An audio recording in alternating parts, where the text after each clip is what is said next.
Last we left off, traveling with the pure soul dogma seeker, Niles Ord, to slay a hydra that has tormented the town of Nelid. You found the fireflies Niles was seeking, found the hydra that the town was seeking, and summarily slayed it, avoiding the brightly colored tattletale birds above, both during the hunt and the escape, narrowly avoiding a curious crystalline rambler in the area that heard the calls. On the way back, you encountered some four-armed gorilla creatures during your watch at night, Chris, but they could not penetrate the little tiny hut bubble Riley had put on, and so moved forth,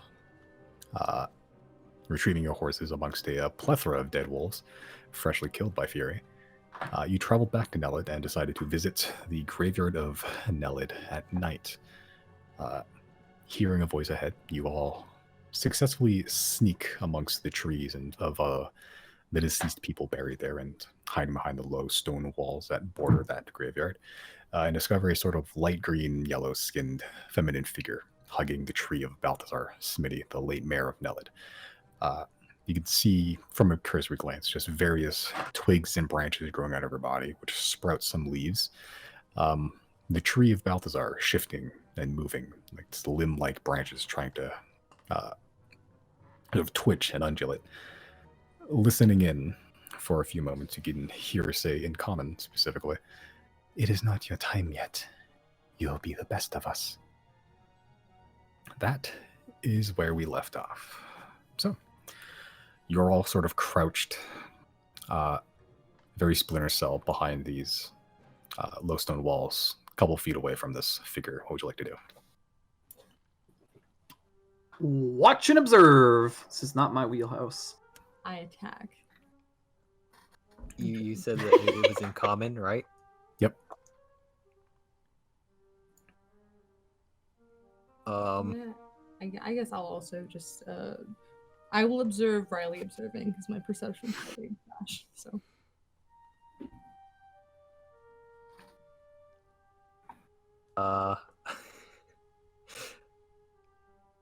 I'll go out and say hello. Okay. So you sort of just burst forth from the bushes. Let's go, hello! Approaching the strange figure. The moment it notices you, you hear like an audible gasp as its form sort of melts into the trunk of the tree. The movements of the tree cease and just go entirely still.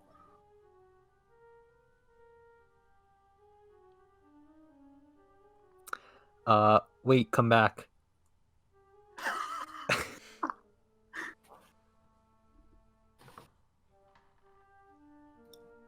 Okay.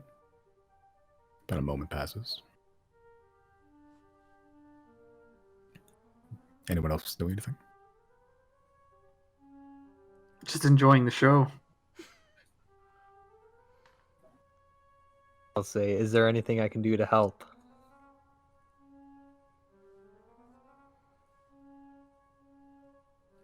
Okay. A couple seconds pass. You eventually see sort of long, slender, twig-like fingers curl around one side of the tree as the sort of top half of a face peeks out from behind Balthazar's tree. You see sort of these sort of slightly glowing, deep yellow gold eyes just scanning you. I'm not an enemy. I'm a friend of Balthazar here.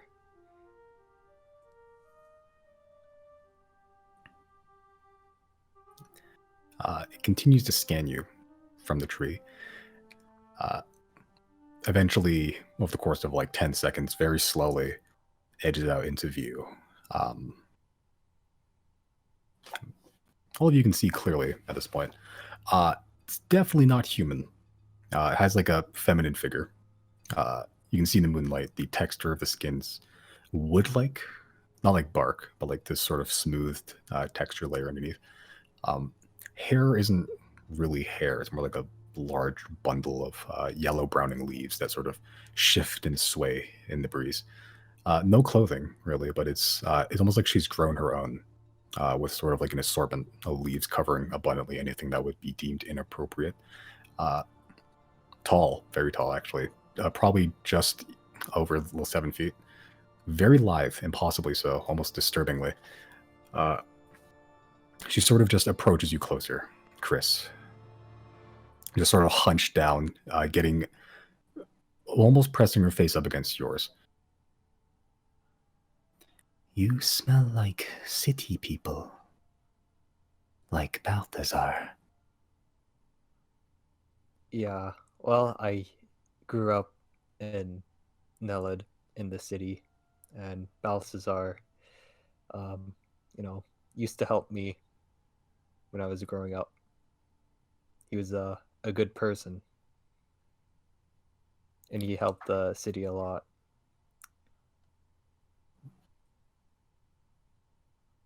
You came earlier. Where are the rest? She sort of begins just scanning the everything, really. Did we Oh, sorry, looking for us. Yeah, did we hear her say that? Yeah, you guys are not very, very within eye shot or earshot. And then I hop out the bush and say, "What up?"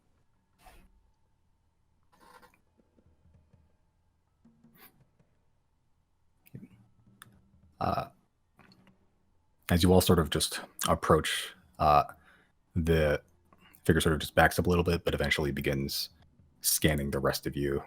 She approaches you, Riley, again, pressing her face up really close. You are the one that knocks. Why? I was like, why did he make a Breaking Bad joke? And I was, oh yeah, right. I actually did knock on wood, didn't I? Well, see, I've never seen somebody like you before, and I was wondering how you operate. So, I was trying to, figure out what you're thinking, right? Knocking is polite. That is what Balthazar told me. She scans her eyes towards you, Jenna. You're much shorter than everybody, so at the halfway point of walking over towards you, she sort of gets down on all fours, means crawling like an animal. And again, she gets eye level and presses her face very close against yours. As she presses her face against most of you, she smells like freshly mowed grass, and just like a very unmoving expression, like she's looking for something almost. As she approaches you, Jenna, you smell like the forest, familiar, like the hunters, but you wear city skins.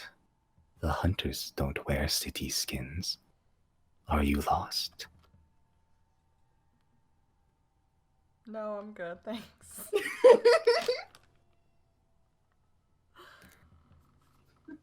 You have antlers. The hunters don't have antlers. They only wear antlers.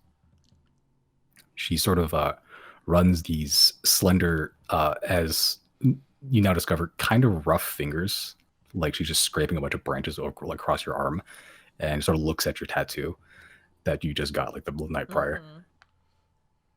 You have been marked by the wolf. You are a great hunter. What The do you wolf does not choose just any hunter. It must mean that it believes you will bring great bounty with your arrows. What do you know about the wolf? It observes. It defends against anything that may threaten, but some areas it cannot. As she sort of just rises, almost like the lower half doesn't move, just the upper body. It just sort of rises up to full standing and approaches you, Zero, again, pushing her face really close against you. As she does that, I'm gonna give her. Hold on, I need to find a gift for it. I'm gonna give her like one of these, just like as she gets closer to me and like passes the too close point, I'm gonna start like slowly. I'll keep my feet in place, but I'll like slowly back my head up a little bit as she comes in. Okay. As you back her head up, she bends forward to go closer, sort of just to match. You smell like the fleshy monsters. The same scent.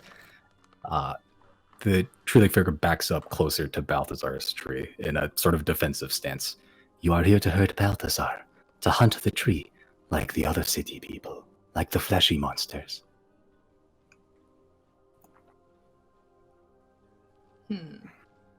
No, I don't think they are. If you are not here to hunt the trees and do not live in the forest, then why are you here? I can't just come to say hi. We came out here to defend the city from a monster. That might be why I smell like death. I didn't come here to stab a tree, though, as long as the tree's not trying to kill me, I guess. You do not fear me like other city people. The city people that come to hunt the trees. You should see some of the things we've seen. Oh, scary does not even begin to register. You're quite pleasant looking in comparison, really. You are strange, like Balthazar. Oh, what is your species? I am a dryad, one of many in the forest. I am called Nasahe. Many dryads do not like people.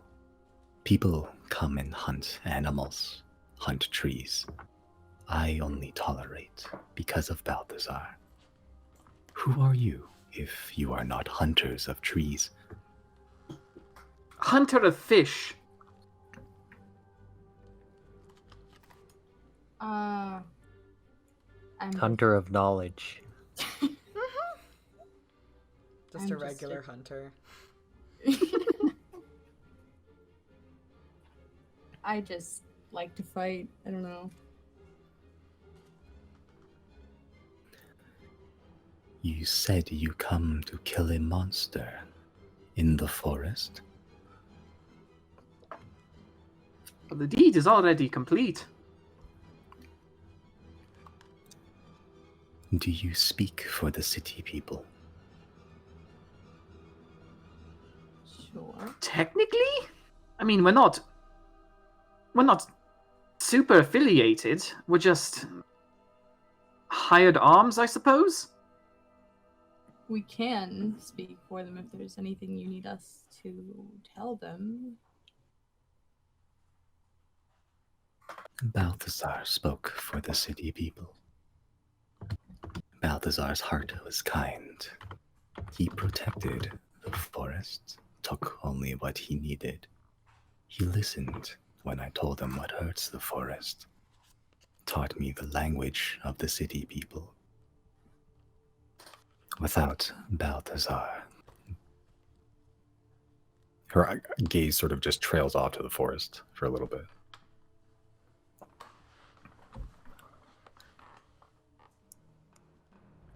What are you doing to Balthazar now? I protect Balthazar's tree, help him turn into a treant. The forest loves Balthazar, but he was part of the city.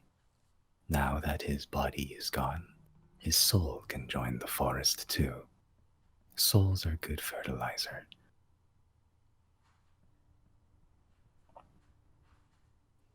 Huh. Were you once a human? I do not believe so. If I was, I would not remember. I am a dryad now. That is all I know. That is all I care to know. Well, you can rest easy. We're not a threat to Balthazar or the forest.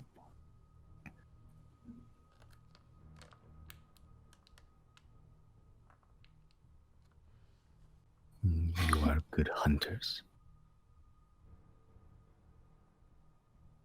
Yeah.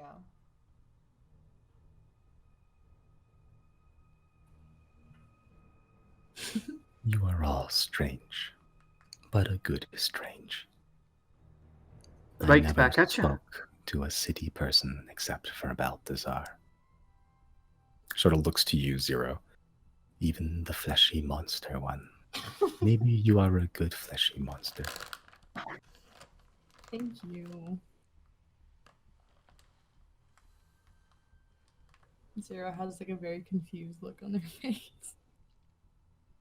I do want to ask, since Balthazar has been gone, has there been any changes to the forest or um, threats to the forest that you've noticed? The fleshy monsters still live in the forest. And with Balthazar gone, the city is cutting down any tree. They are screaming and crying again. The forest will answer by cutting down the city if they do not stop. Is that the reason why the Hydra was sent?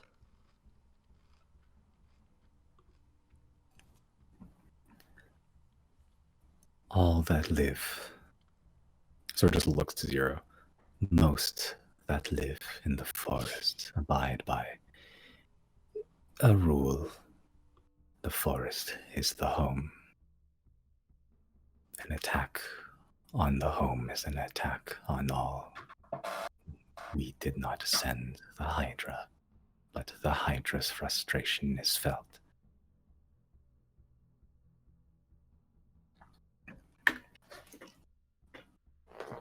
Damn. In that case, I'd like to reiterate that we are not a threat to Balthazar or the forest. Can't really say the same about the city then.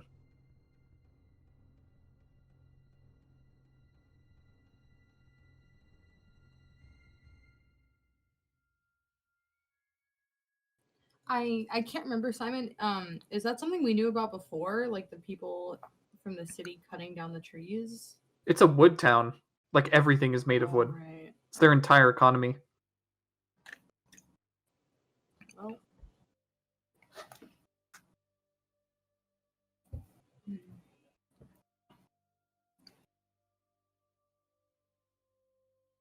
Yeah, we will have to. We might.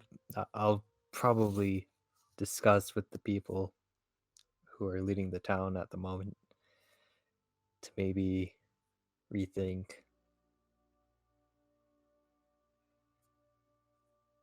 Rethink their cutting down the forest too much and only use what they need. Yeah. I hope you can understand that though the forest is your home, there is a home now for other city people, and they don't want to hurt you. I don't think that's what they meant to do.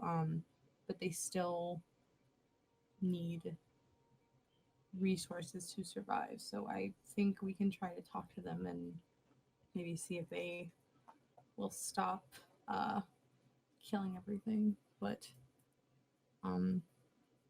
we might have to reach an agreement with them. Balthazar understood. Balthazar understood that dryads protect the forest. That dryads grow trees. We turn bodies into saplings and put their souls into the sapling. The trees that grow carry the soul's face. All the trees have some memory of their old life. They can't see or hear, but we dryads can watch what happens and tell them. We are the eyes and ears for the trees. She sort of, one corner of her mouth sort of grins a little bit. Balthazar asked if it was okay to grow the city's dead here. I said yes. So now I tend over this part of the forest too. She sort of does like a graceful turn looking towards all the trees growing in the graveyard, just very evenly spaced out. They are still inside the tree somewhere. It is nice to tell the trees here that their families still visit, light little fires for them. They are always so happy when I tell them. Some souls scream and cry when their bodies die. They are scared. We dryads give them a new body, that's all, made of wood and leaves. Some souls still scream when they grow. Others are content. Others are even happier as a tree. We cannot make every soul content with death. Balthazar knew this. When Balthazar would come visit, I would speak with the trees. Some souls do not like being trees. I ask if they would like to die and let their soul go somewhere else. The ones that say yes, I tell Balthazar can cut down for a city. But now Balthazar is gone, and the city cuts down anyone. The trees scream. Why don't you just strike up the same deal with the city? Have there been no talks of diplomacy? Balthazar never told anyone of me. The city's scared of anything in the forests. They would never understand, not like Balthazar. If 4 random adventurers can understand this, I'm sure city officials can. We'll make them understand. Zero does that thing where they like punch their own hand. You are all strange. I've never spoken to anyone except Balthazar. Well, it's good to make new friends.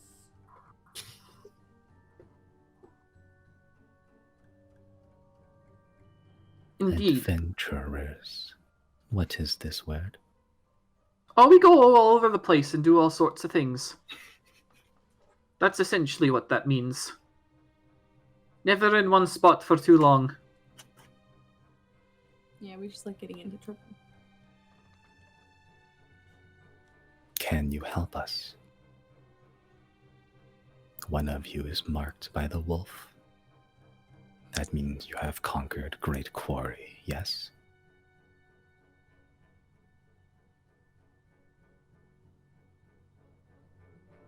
Riley just stares at Jenna. Wait, what was the question?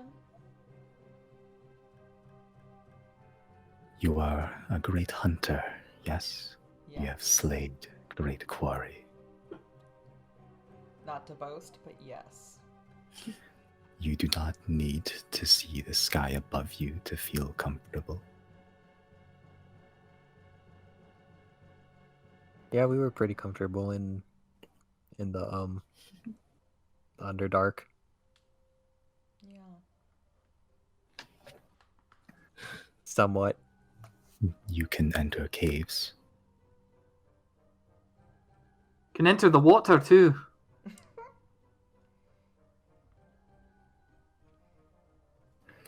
Are you sure that you're still a city person and not a fish? I wish I was a fish. Sometimes, not all the time. There are fleshy monsters in the forest. They eat and eat. They do not stop. They eat and they make more fleshy monsters. They are not natural to the forest. The forest tries to kill the fleshy monsters, but they hide in caves when we hunt them. The What do they plants look in the like? forest, fleshy. They squish. They are hard like insects. These almost sound like the things we found in the Underdark. Fleshy, grotesque things. Like we Are saw they- in the museum mural. Do they bring with them, or do they have some sort of hard black pillar with which they surround themselves in? We do not know this. We only know from the old trees and older dryads that a big portal opened a long time ago, and the fleshy monsters came out of it. The Zero, big floating fleshy monster can make more fleshy monsters, but it has to eat first. Animals and trees. could you silent image what we saw down there? Perhaps ring a bell. Yeah, I could silent image. Well, which one are we talking about? Like one of the three monsters that we saw in the like lore? Yeah. Yeah, I'll create the. It's like the weird, the weird flesh one, right? Just like. Okay, yeah. I'll silent image. Create the. I guess just the illustrations, images that we saw. Which one are you talking about? The like octopus rubbery tentacle thing, or the? Because there was one that was just like made of just meat and flesh, right? Yeah, it came out of like the weird like meat pit, as I call it. Yeah. Is that the one we're talking about? There was a bunch. I think the There only is- one that wouldn't fall under that description is the bone polluter. There's a few things. There's like the mural in the museum that we could show, or there's that mural in that long pillared hallway leading up to the spaceship area. True. That kind of had like the three. It was like three things coming out, right? Yeah, like the three different races. Monsters or something. Okay, so I guess I'll try to recreate the images we saw in the hallway leading to the spaceship of that like weird fleshy thing. Like of the circle with the eye and like the three parts of it.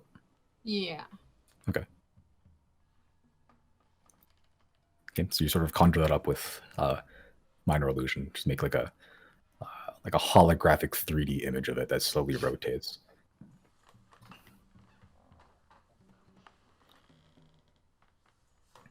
Okay, it's mostly just a mural, so the details aren't like super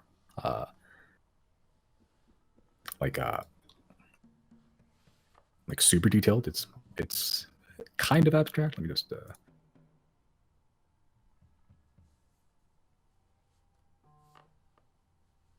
Riley, if you read someone's mind, are you able to see like images? Am I? I would imagine so, right? I think we ruled this like only if they're aware of it and they let you. Oh. Oh. I mean, Yeah, it's because possible. otherwise it's like it's a third level spell that allows you to basically get any information you want. They have to be consciously thinking about the thing in order for me to be able to see it.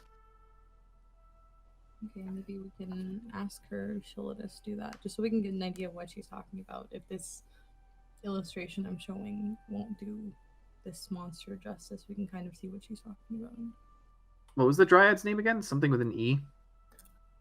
Nasahe. Nasahe. Okay. Nasahe. That was your name, correct. Do you mind if I pry into your mind a bit and see if the images that show up in your memory match ours? Make a sweet check.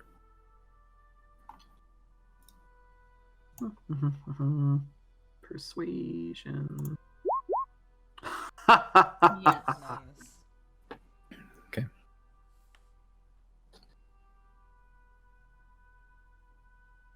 Okay.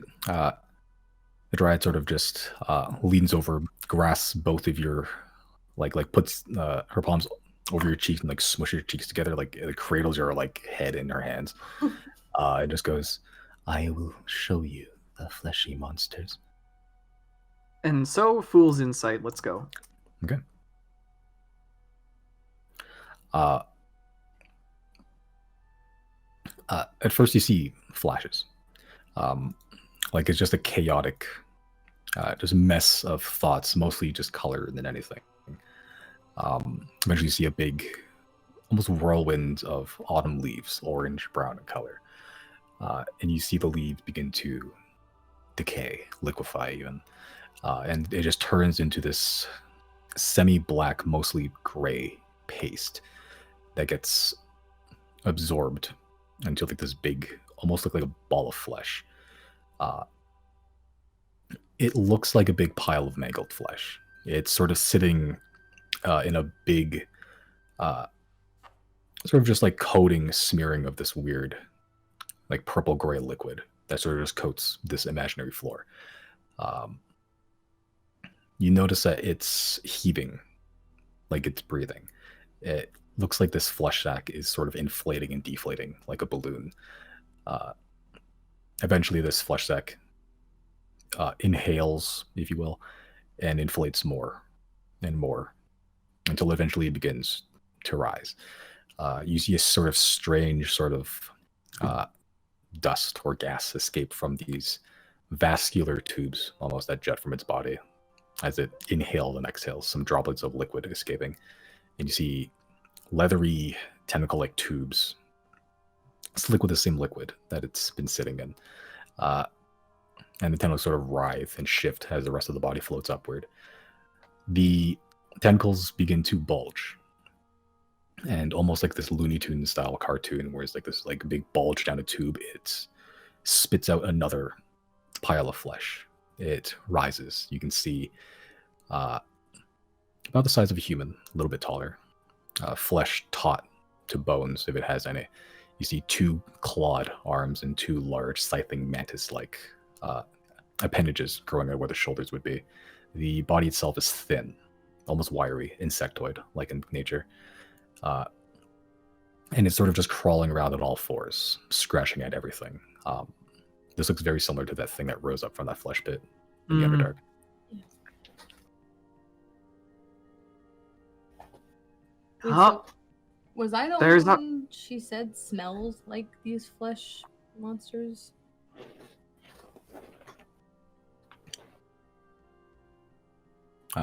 Yeah, seemingly. Weird. That's our Yeah. customer. That's the That- same one we did away with underground. Yeah, that makes me curious why Zero smells like that. I thought at first maybe it had something to do with like the laser gun I have, but Chris has that too. So I don't. Let me see if I have. I'm assuming Riley told us. Oh yeah. Well, I mean, he audibly says, "That's our customer. That's the one we did away with in the Underdark." Yeah, maybe you're still sick or something.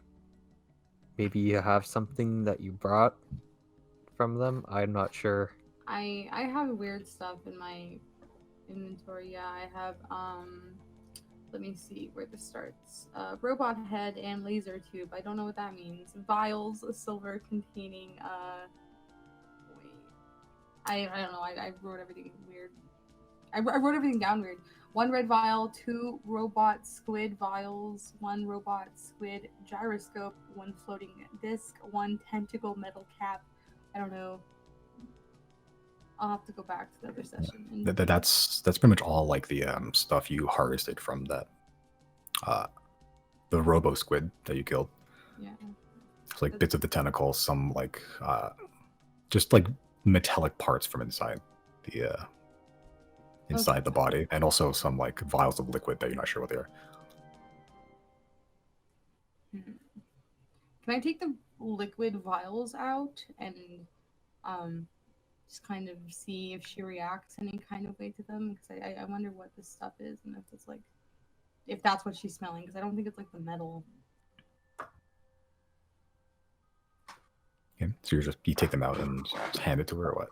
So I just kind of hold it up and see if she reacts to it, and if she doesn't, I'm gonna ask her if this is what she's smelling that smells like the fleshy monsters?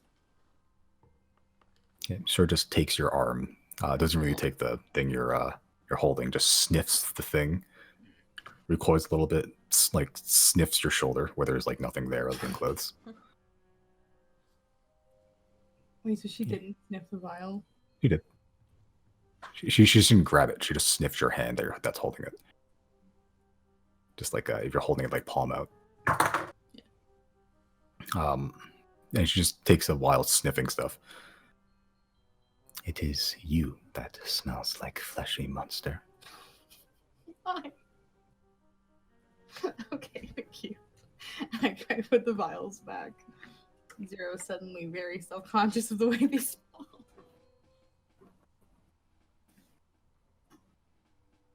Well, you see, they actually helped us kill the fleshy monsters, so I don't know why they smell like them.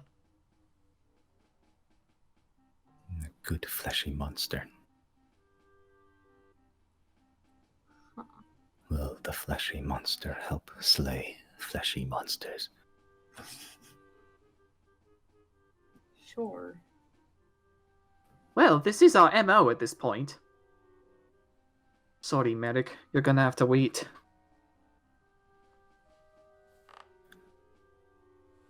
I can take you to the cave that the fleshy monsters are hiding in. They do not like to come out unless it is safe. Could we have you wait here? We'd like to get our bearings back in the city, and perhaps also kill two birds with one stone. Get some sort of agreement set up with the city and the forest, so that the trees that are taken from here are the ones that don't want to be part of the forest.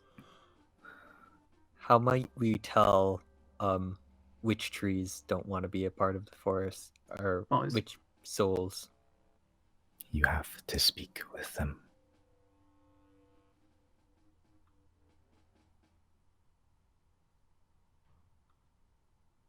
The trees are still people inside. They will talk if you will listen.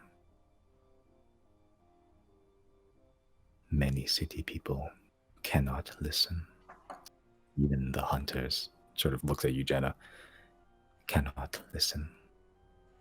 Dryads can listen. Isn't that all the more reason to set yourself up as some sort of embassy?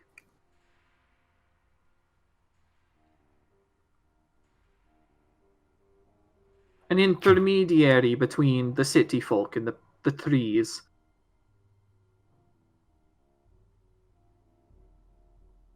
Dryads do not want to become involved with city folk. Just wants to keep the trees from screaming.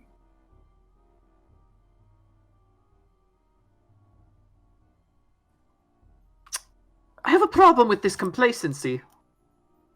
It really doesn't matter what you want to do, it's what you have to do. Because the people from the city are going to come into the forest and they're going to cut down the trees anyway. It's what they do. There's no stopping that. What you can do is ensure that the trees that they do cut down do not contain souls that want to be trees.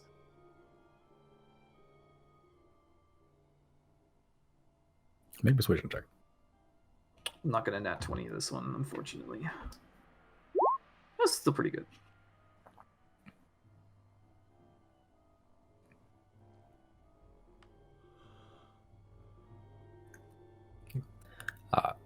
You see Nasahe sort of just look around at the trees, the forests, the various faces growing on the bark. Sort of looks back to you, Riley.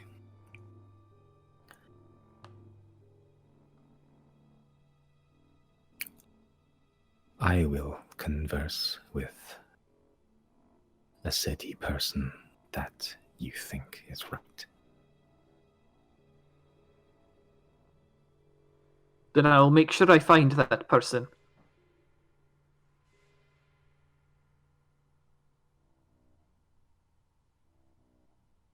that you will agree to slay the fleshy monsters too.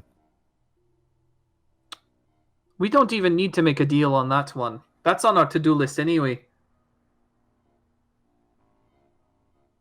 Yeah, we'll kill them. City people need rewards for doing something for someone else. Yes, I do not have city money, but I think I can find something to reward you with.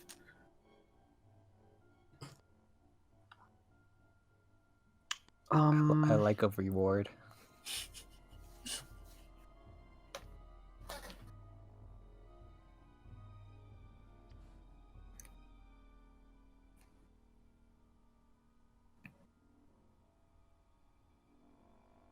I mean, if that's your prerogative, go for it. I'm not expecting anything. Yeah, we're not doing this for money, but we appreciate anything you send our way.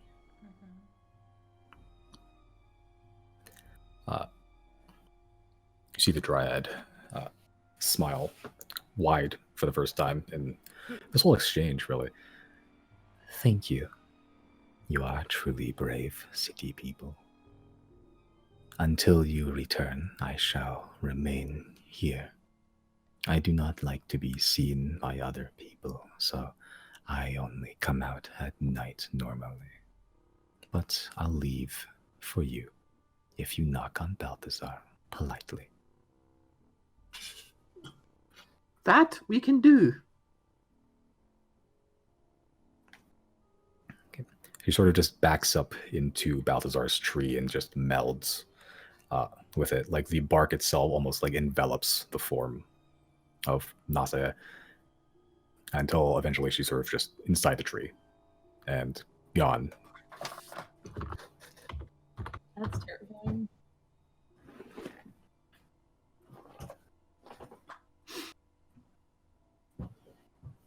Well then, Zodiacs, shall we be on our way back?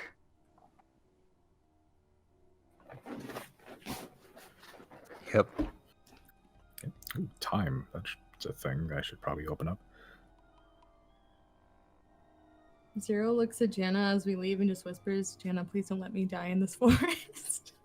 Let you die in this forest? Okay. Please don't. Just kidding. I don't think I'd like to die here either.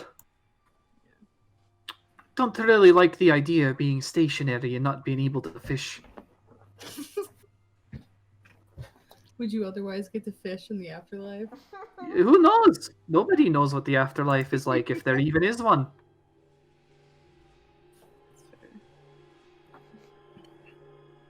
If there's a fish in the sky, maybe there's also a fisherman in the sky. Who knows? Okay. As you... There we go. Okay. Get back on your horses, apart from the Nelid graveyard, and continue on another 10 minutes or so to the town. Sort of shaking the forest debris from your clothes. As you enter the... oh, Jesus, stomach. You enter the already logged clearing, littered with just stumps and tools, especially at this time of hour. The town proper within view this time. And its damaged palisade gate. You approach the gate. They're very much closed right now, but the guards on top of the wall, sort of peeking out through between the palisades, spots you. A lot more numerous this time. There's probably like a solid 12 people just stationed around this front gate by itself. One above the gate circles their hands above their head, signaling some other guard out of sight to open the gate. And with a small shift and loud creak, the gates part just far enough to let you and your mounts through. The scent shifts from the open and clear air from the outside to the heavy scent of sawdust, and wood stain. You can see on the other side of the gate, at this time of hour even, a multitude of workers just frantically sawing, cutting logs and planks to shape. There's already a scaffold on the other side of the damaged gate with some workers beginning to begin a process of removing and replacing the wooden palisade. The various citizens that are awake at this hour, trying to maintain some semblance of order and familiarity, despite the Hydra-shaped dent in their defenses. Okay, heading back to the wood roost. May as well. Yep. Okay.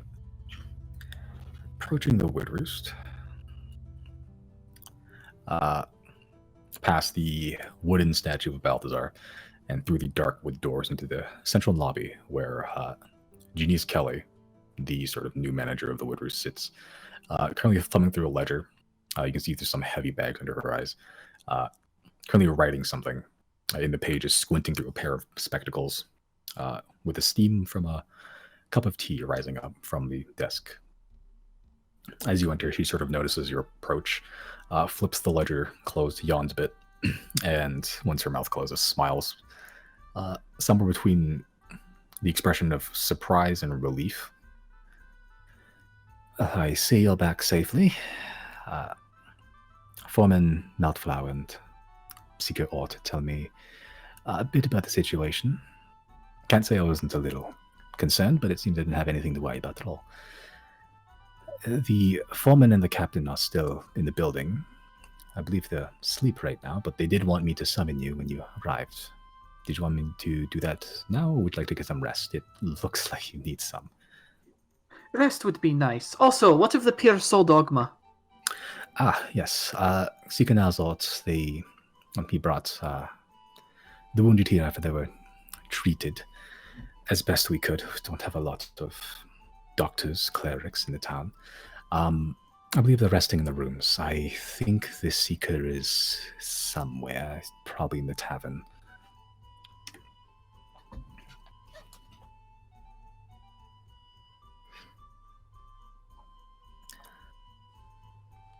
Yeah, we can wait until the morning or whatever to talk to everybody.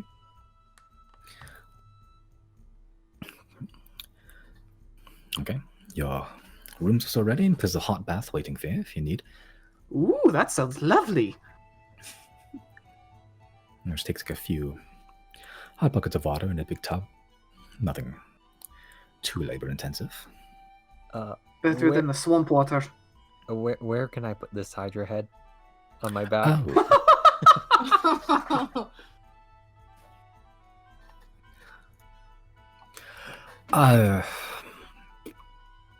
Well, cool trophy, Chris. Probably a smelly trophy, so not in the tavern. Actually, There's a lardo you can put it in. It's not poisonous or anything. I might actually just, run over to Cora's real quick. See what she can do of this. You can try. It's close to midnight, but Cora is always an eccentric woman.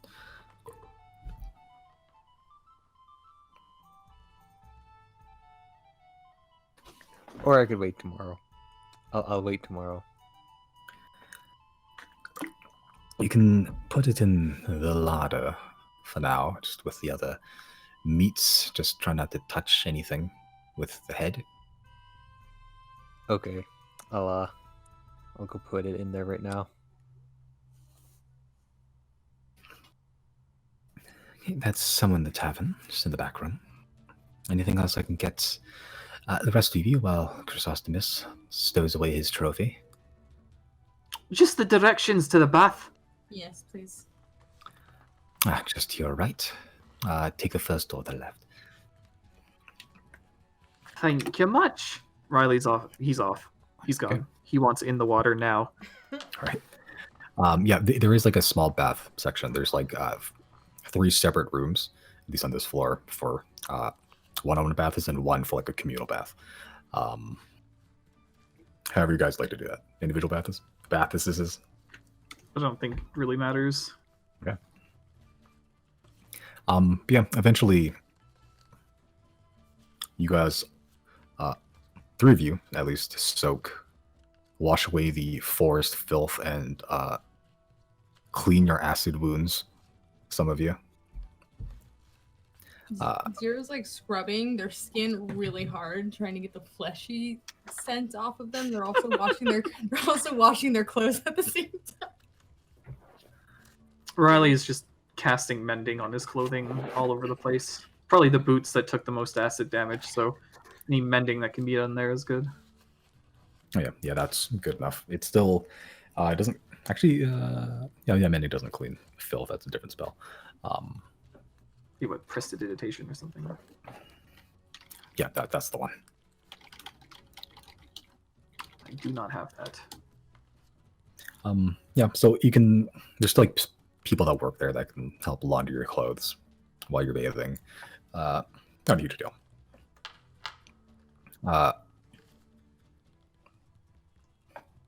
Chris is sort of just lugging the Hydra head through the tavern. You see Niles sitting there at an empty table, just by himself. You see there's like a large map spread across the table with like a half-filled mug keeping it weighed down on one end, while the other is just kept in place by his hands. He looks cleaner than when he was out in the field with you, but he looks like he hasn't got much sleep since. There's the dark bags under his eyes betray that fact. Yeah, what would you like to do?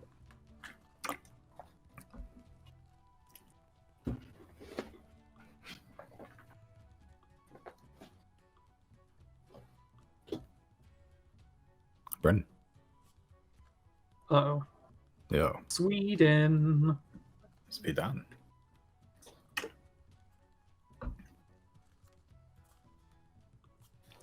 Oh, There he is. Hello? There we go.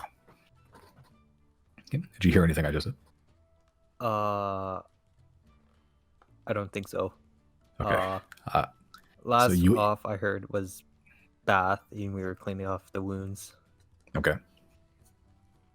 Yeah, the rest of the party is cleaning themselves off while you go through the tavern to dump the Hydra head that you're lugging around in the tavern's larder, where all the meats and other like food items they have is. You find Niles, Secret Niles Ord, sitting at a table by himself with a large map across the table. He looks tired. He looks clean though, and he's sort of just poring over, just doing something to the map, just looking at places, you imagine. What would you like to do? I'll kind of walk slowly over and lean over him and look at places as well. Okay. He doesn't really notice your approach until you get really close, and you sort of just put your hands on the table as well. As you step in, he looks up, sees you, and with a relieved smile, "It seems your hunt went well, I assume. Seems you brought a good trophy. It's one of the best parts of the hunt, I think.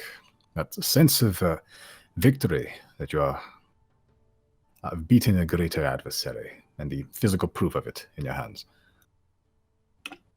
Yep. Definitely needed to bring that back to show that we done the job.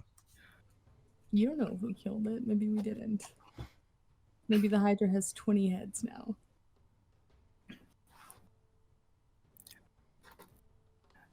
Zero thinks to themselves in the bath. Sorry. Sorry. As Mal sort of nods, I must thank you and apologize again for this. I left one of the duties of the Pure Soul Dogma to you because I was not strong enough to follow through with my own. I assure you by lens light, I will not allow that to happen again. And he tries to sort of put his right hand over the 9-pointed sun emblazoned on his breastplate.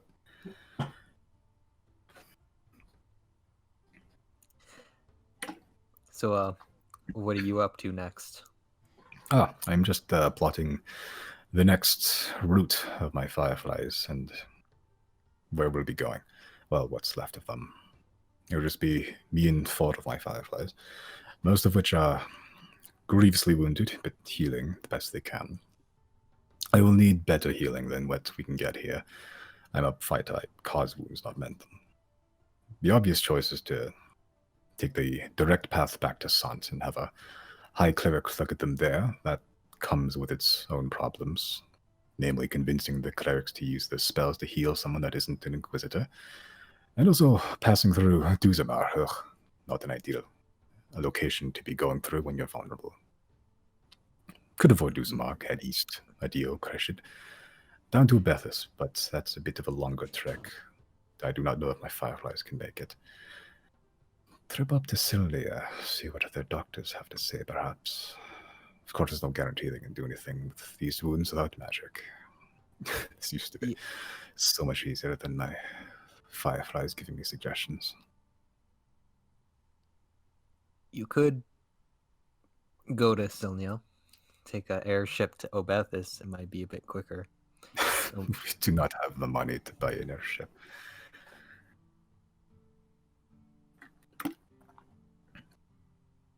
You We might live be able to get light.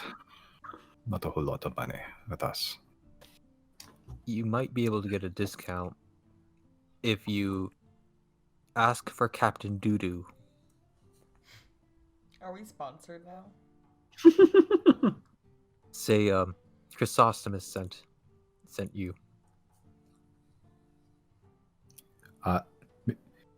Make a persuasion or deception roll, depending on how you want to play this.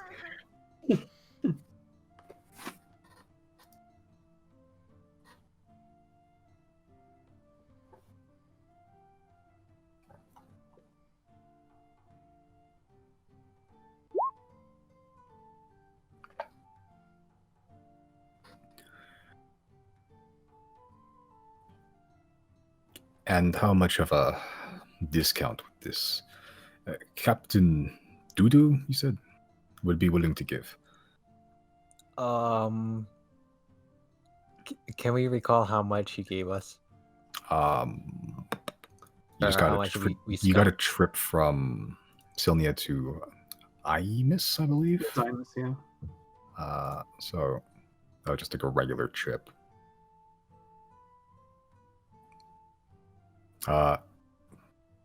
Somewhere between 125 to 250 gold per person.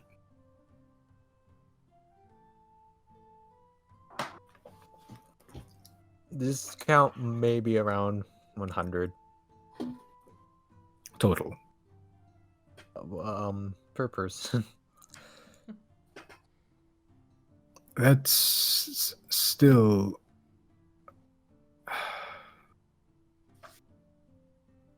I can give it a shot. Thank you, Chrysostomus. You've been more help than I have been this last excursion. Another thing you can do is there's an old apothecary shop.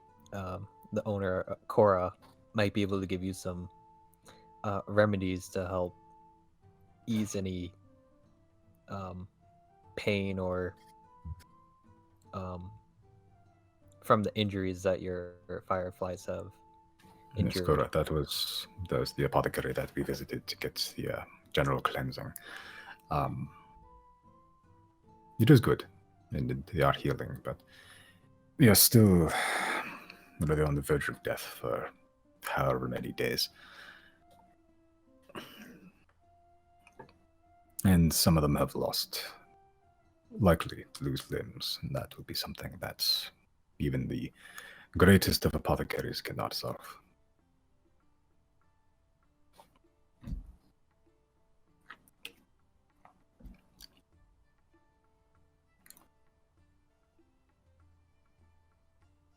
But I definitely wish good luck on your travels. And you, Chrysostomus, and the rest of the Zodiacs, who I can only assume are taking some much-needed iron ore. Ah, right, your payment. I believe I offered this. He sort of pulls out a 9-pointed star emblem from underneath his breastplate as a reward, and I intend to follow through with it. That is the way of the Pure Soul Dogma. He sort of, it's probably like 4 inches, 5 inches or so in total diameter. It's made of some like weird, not weird, just like a shiny brass luster to it. And it looks very sharp. Niall sort of pulls out his hand and uses one of the sharp points to stab his palm, about half an inch, enough to get a steady stream of blood to seep onto the emblem as he sort of flips it upside down and lets the blood seep just downwards over the emblem. He begins to mutter a few words. By Lynn's light I solemnly swear, pure soul, cleansing flame, that these souls are true and fair, and this I promise on Dogma's name. As those words leave his lips, the emblem begins to glow white hot, like it's being heated up in a forge. Niall's doesn't show any discomfort and sort of just continues. You can see the blood singeing and steaming away, and like a loud hissing and the puffs of gaseous remnants sort of permeating around the air. After a few seconds, the 9-pointed star cools down to its normal brass texture, which Niles hands to you. I take the 9-pointed star. Yeah, looking at it, you can see that the blood has fused with the metal itself, like it's almost been painted or inked in. It's been fused in a circle around the circumference of the front face of the star. The blood has is written out the exact words that Niles was muttering in very beautiful, flowery, elegant writing. And in the center of the star, written in font equally as flowery, is the words "Not Seeker Niles Ort." He sort of just takes out a small bandage, begins wrapping his hand. While he's doing that, he just says, "Assuming you make your way to Sant at some point, that emblem is a guarantee as a seeker to is my guarantee as a seeker to the Pure Soul Dogma that you can be trusted. We haven't known each other for very long, I know, so please do not prove my belief in your integrity false. If you can get your hands on an Inquisitor, they should judge your words with more weight, assuming my name still means anything over there, but it's better than nothing. You won't be taken as another group of pilgrims, at least, and that star will offer you a certain amount of leeway in Sant." Thank you very much. Well, be sure to make sure that we continue to have we'll continue to have a good reputation there in Sant if we do visit. For both their sakes, I hope so. Thank you, Chrysostomus, and extend the thanks to the rest of your party members as well. Yep. In the meantime, I'll let them know. I have a expedition to Sylnia to plot. So And, just I takes. guess I'll head off and go to the bath. Okay. So just takes the half-drinking mug, raises it, and just takes a small swig before going back to his map. You drop the Hydra head in the larder. It smells awesome in there, mostly of salted meats. Now there's a stinking Hydra head in there, but whatever. It's a little bit chillier in there, as larders are. And you just go to the bathhouse. You try all 3 of the solo ones. They're all taken. So you just go to the communal one. And now you have a much bigger bath to yourself. Typical Chrysostomus.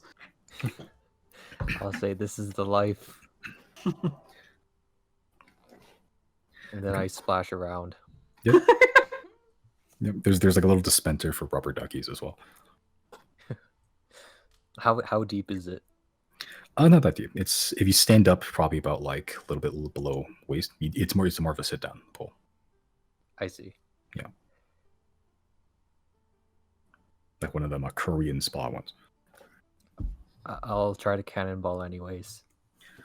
Okay. Just make an acrobatic check for me.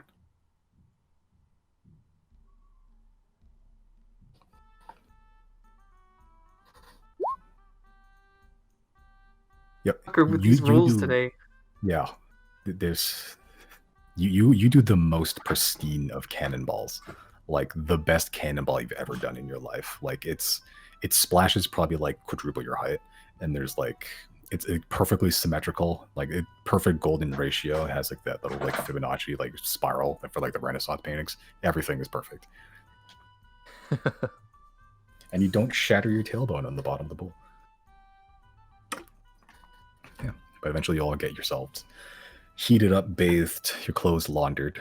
Anything else you'd like to accomplish tonight?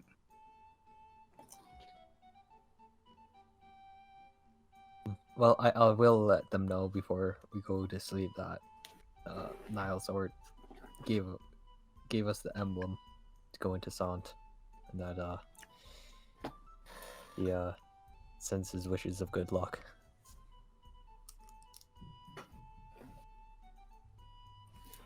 Aye.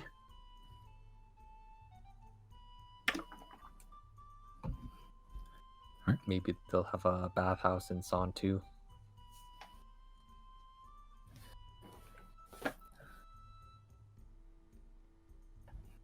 All right. As you all head to bed and have a nice rest in a good comfy bed for some of you. Some of you guys are still sharing a room, I believe, so some of you still have to sleep on the floor. But overall, it's still nice to have a roof over your head and like a clean environment at the very least. And not a fucking magically procured makeshift tent. Yeah, it's yeah, technically it's a roof. It's actually not bad in that you still have to sleep on the floor. It's still damp on the ground. Okay, but you all awake as you all gather, just filing in one by one to the front lobby. You see a much more refreshed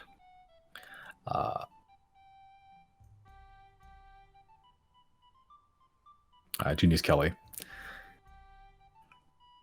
Still going through some ledgers, sees your descent. Good morning. And a good morning to you as well. I managed to grab the foreman and the captain. They're waiting in the same room that you found them screaming at each other.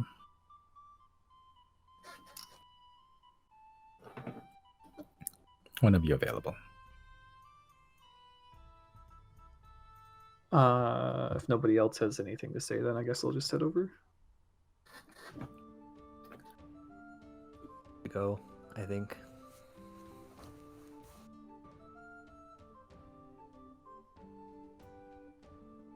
Okay, heading in to turn in your quest. Hi. Get those shiny gold pieces. All right. So climb to the third floor. Climb the steps up to the sort of luxury suite that they were having a little meeting in.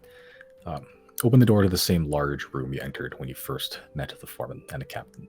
Though the room's much cleaner with less thrown chairs and broken furniture. Inside you see two familiar figures standing behind a round table. The weathered halfling form on top of a stool of Foreman Zoran Meltflower. Dark scraggly hair, sunburned skin, still dressed in woodcutting, leathers and thick gloves with tool belts all around. And the armored figure of Captain Rowan O'Malley. Older human man, balding on top, but still has white hair where there still is some. And like a large Pringles man mustache that consumes most of his top lip. Sort of dressed in standard chainmail with a long sword and a scabbard. Captain O'Malley sort of squares to his shoulders to you and salutes. Riley will look at Chris briefly and then salute back.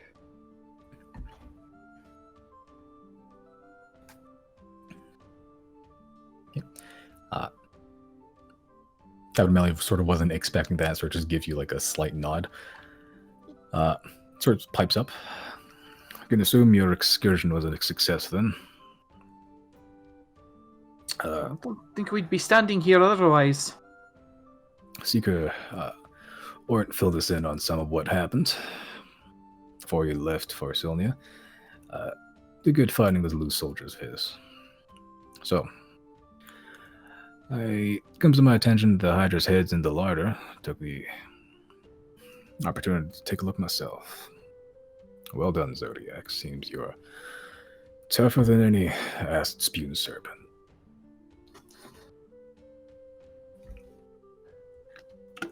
Captain O'Malley sort of looks to you, Chris, with a small smile. Hard to see underneath his large, huge mustache. Folks would have been proud, lad. Thank you.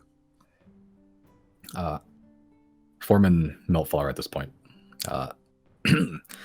Yes, well, that's all fine and good. More importantly, you did the job, and you'll be rewarded for it. So, here. The foreman slides a pouch towards you. That's 500 gold. Who's taking it? I like this. I'll take it. Captain Melly sort of clears his throat. We're a little short on funds with the increase in monster attacks from the forest. Logging's been slow, and businesses as well. Speaking of, you and I still need to discuss the protection of my workers while around the forest. Right. Logistics. Zodiacs, if you would excuse us. No. I think we actually need to have a discussion of our own on this topic.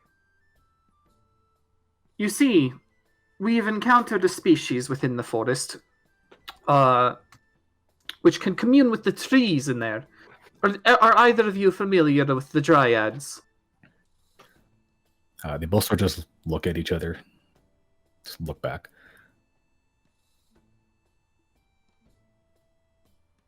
We've encountered one of these species occupying the area around Balthazar's tree. And apparently we spoke to this creature, and they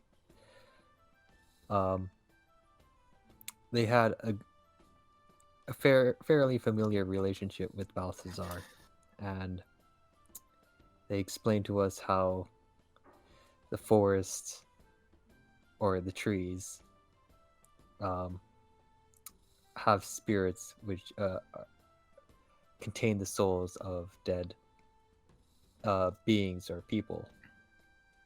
And some trees, some souls do not want to be a part of the forest and would like to go somewhere else, wherever that may be. And those are the trees that Balthazar would want us to cut down rather than the trees that contain the souls. And so now that Balthazar is gone and we're just cutting any other tree, it's upsetting the forest and upsetting the monsters in the forest or creatures in the forest, causing these attacks. And I think if we could find a solution to better continue our operations here, then it'll benefit everyone. It'll make sure that the city's protected, and it will make sure that logging is done efficiently. And, should you not believe us, you can always just come into the forest with us. The Dryad requests a representative from the city anyway.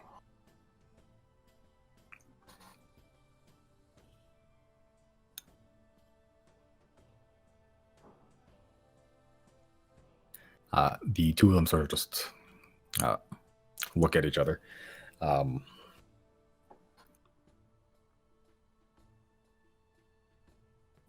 It's the foreman, Melflower, that speaks up first. Look, what the trees may be feeling is regrettable, but the city is on the verge of bankruptcy. especially with the recent excursions. There hasn't been many merchants passing through. We need as much stock as we can get. Captain sort of just looks over. It'd be a lot less taxing on my men if we can get into an agreement. Indeed. Well, your city will go into further bankruptcy if its citizens and its guards keeps getting killed. The Dryads do not control the monsters in the forest. They want nothing to do with any of this. So you're going to have another Hydra on your doorstep if you keep this up. And guess what? We're not going to be around to solve it for you next time.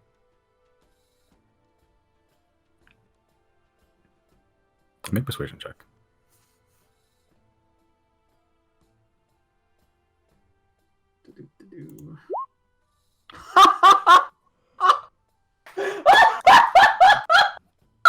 What is happening?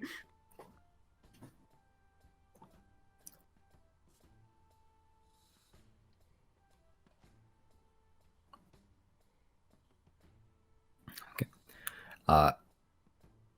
You see the foreman she takes a big inhale and looks like she's about to yell at something, and then sort of looks at you, Riley, and just exhales very calmly.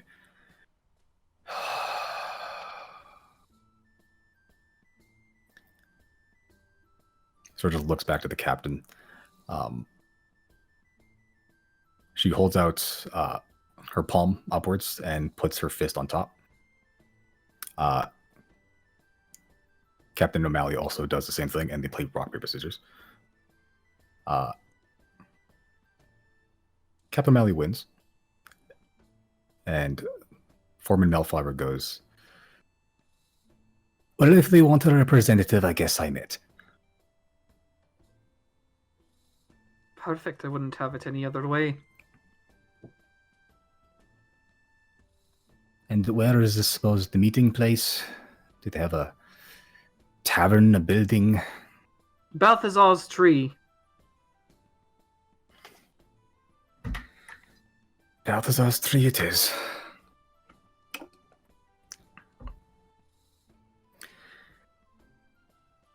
Any other news you bring us?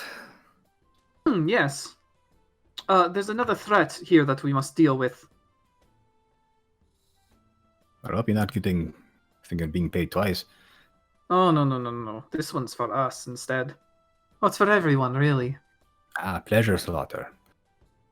To an extent, but really, it's in the best interest of all living things in Hydegrey that this one goes away. All living things in the world, perhaps.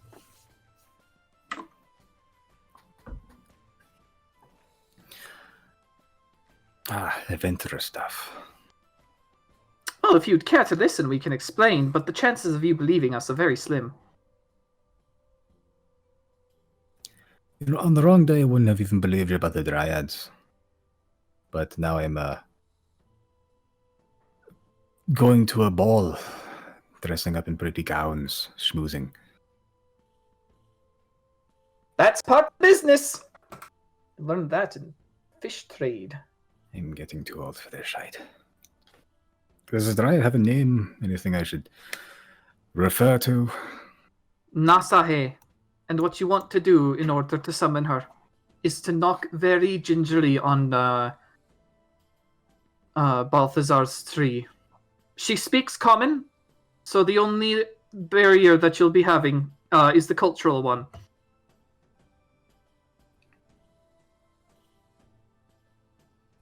Fantastic. Captain O'Malley sort of just smirking underneath his mustache.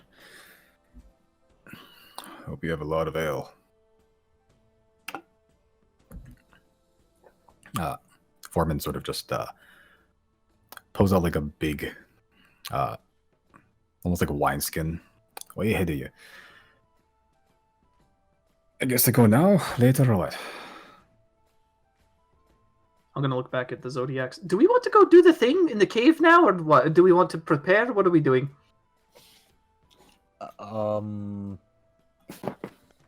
Well, let's have this meeting take place first tonight, I guess.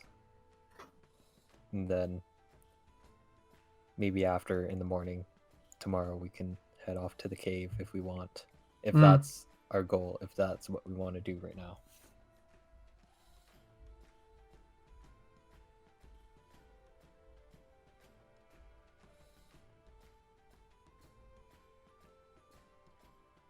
Jenna, Zero, your opinions.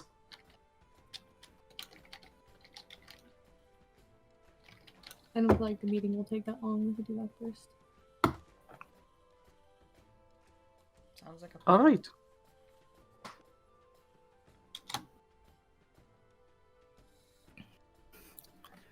Tonight, she said.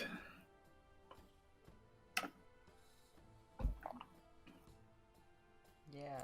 Do you need to sound like you a Google Calendar invite?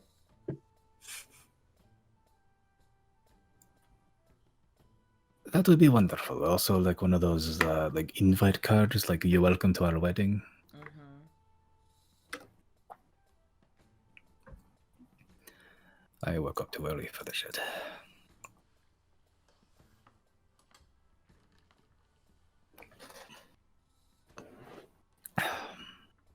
Well, I'll be keeping my hands full. Sort of just gets off the stool and just sort of begins marching down the stairs. I haven't dressed fancy in decades. Sort of before disappearing in just around the corner. Captain Malley begins to slowly march down the stairs as well. It seems like you're more than just monster slayers. I didn't take you for the diplomat, Chrysostomus. Well, persuasion comes in handy. Adventuring is a consequence of our actions, not the primary goal.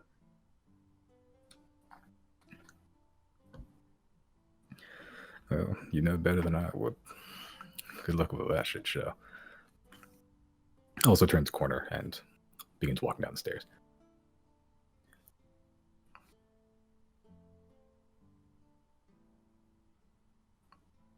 All right.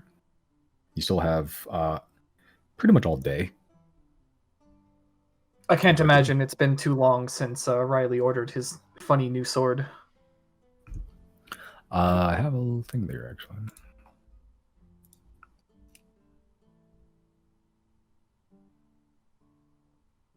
It's been 7 days.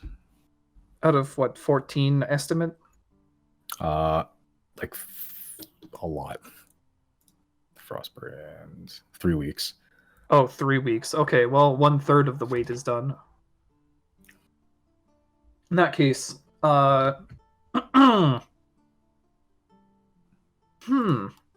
cast sending to Merrick and say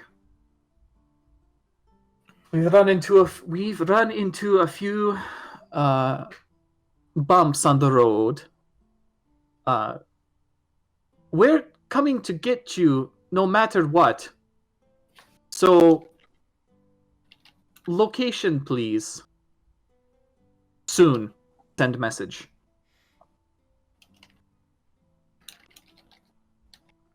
Make a persuasion check. A lot of persuasion checks today. A lot of high rolls today, too. Oh, man. Next session's going to be the bad session.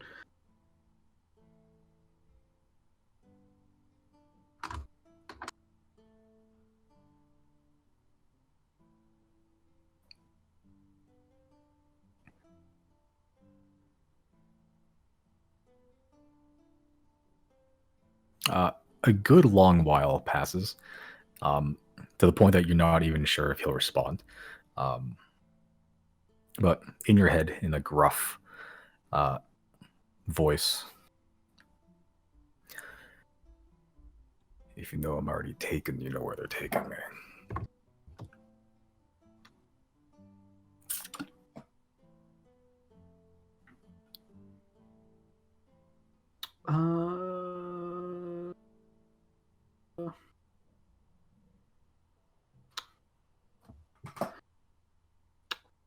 I don't know anything about Thane prison culture. So at the very least, will your prison be anti-magic? Send a message.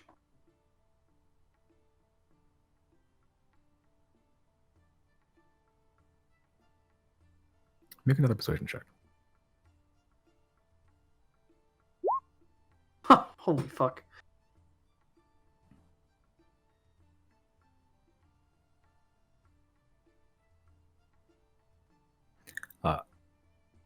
Another long while passes, and you're still not sure whether he's going to respond, but again, in another gruff voice. I don't think this place gets a lot of visitors. They'll be watching.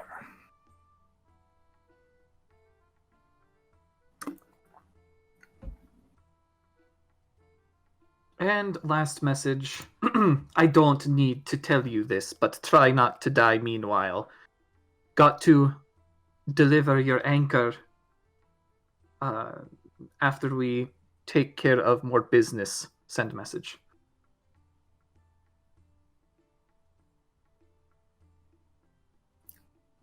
That one doesn't get a response. Yeah, I didn't expect one. Yeah, you wait even longer this time, and like a few more minutes pass. Yeah, no, he's not responding. No, okay. All right, we can go about our business here then. Okay. I guess I'll head to Cora's if anyone would like to join. I got some hours to kill, why not?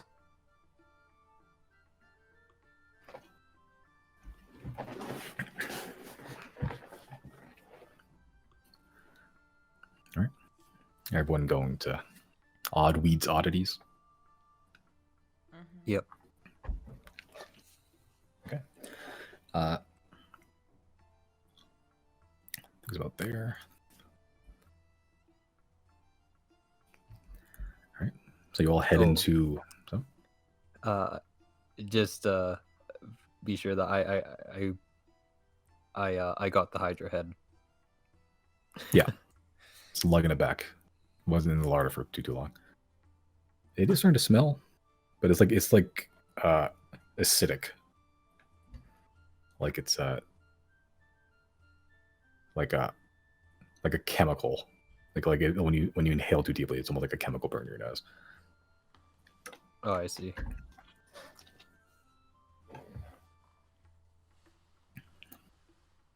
Okay. As you all enter, the scent of various herbal remedies and the just various jars of liquids and like just brewing, like alchemic reagents just going. You just see the small form of older halfling woman with a large bulbous nose, emerald green eyes with several burn scars on her hands. Just wild, unkempt hair, just covered in pouches and herbs. Cora Oddweed sort of just runs up to you. Oh, Chrysostomus, you came back. Yes, and I got a present, and I showed her the Hydra head. Hydra head. She immediately pulls out like a magnifying glass and like tweezers and begins like poking at stuff, lifting up the sort of steps on like the bottom jaw of the Hydra and just pries open the mouth, kind of like a lion tamer. Begins inspecting everything. Rigor mortis is set in. No matter. Well, seems you've done your duty and you've brought me the monster parts, just like I asked. Is it just the head, or you bring me anything else? I also have a vial of acidic blood from the Hydra. Just a vial. Yeah, pretty much.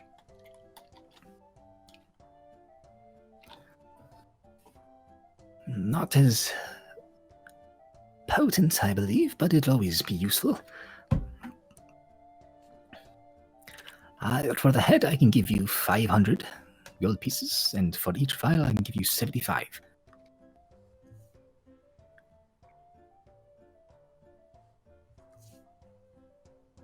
Okay, that sounds good. I'm good with Well, that. Well, you killed the whole Hydra. You can't tell me that's all you harvested from it. I think we have some other stuff. I think Zero got some stuff. Or Jana got some stuff. Her head sort of just slowly cranes towards you two. Not me.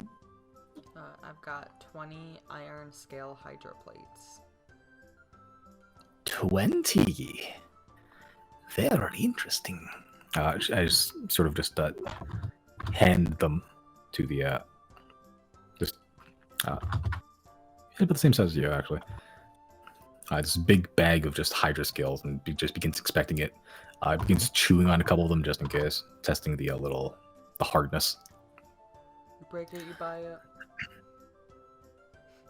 I believe these scales will be more likely to break my teeth than me breaking this.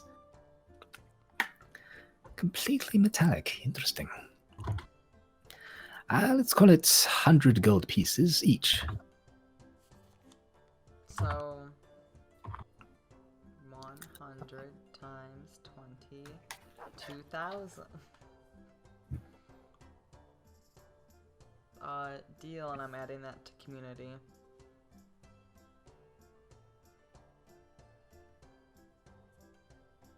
And for reference, I'm keeping one.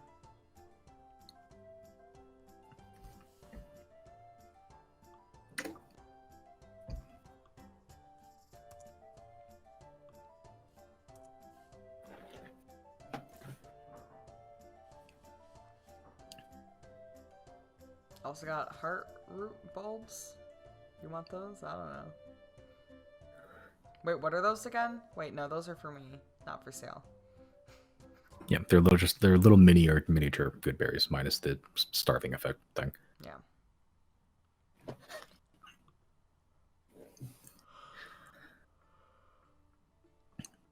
Yeah, just sort of drags all the mustard parts behind the desk, sort of lashing them to the wall and just over a cart. Come back to the front. Well, now that you have a bit of pocket change, anything you'd like to spend it here? We still have some potions and poisons.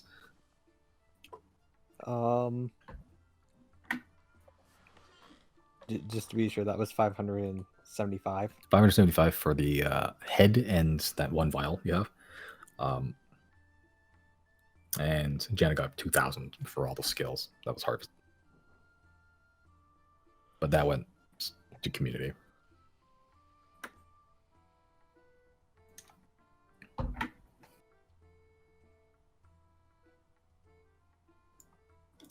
Do you have anything new? Well, Or anything you can make out of the Hydra? Well, not immediately.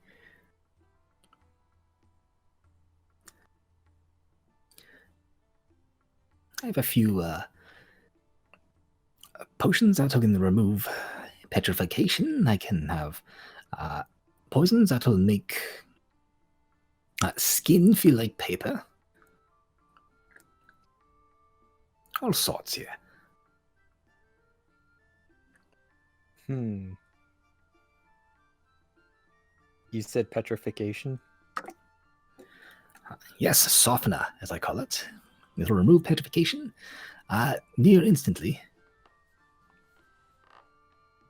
Anything to cause? Anything to cause petrification? Oh, not on hand, but if you give me some basilisk glands, I'm sure I can come up with something. Oh. Well, we did encounter basilisks, but they turned to stone themselves. Looked at each other, did they? Or looked at me.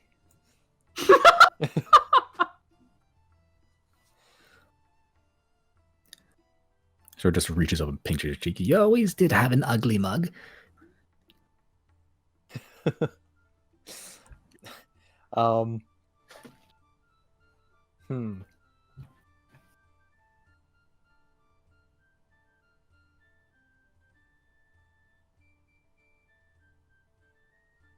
What sort of poisons do you have? Oh, I have ones that just simply kill things, one that makes the outer layer of the skin much weaker, and another that sort of paralyzes the muscles a bit, makes them slow.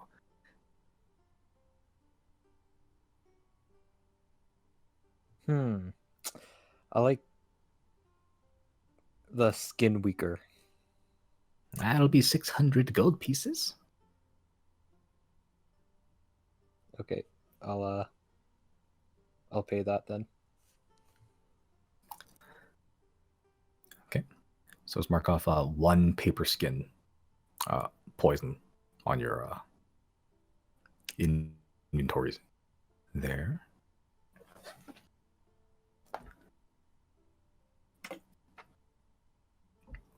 I just sort of hands you this it's like a vial in the shape of like a human head. And it's kind of weird. It's like the liquid itself is clear, but on the top layer, it's almost like there's like a weird film over it. It kind of looks a bit like paper. Interesting. But thank you for that.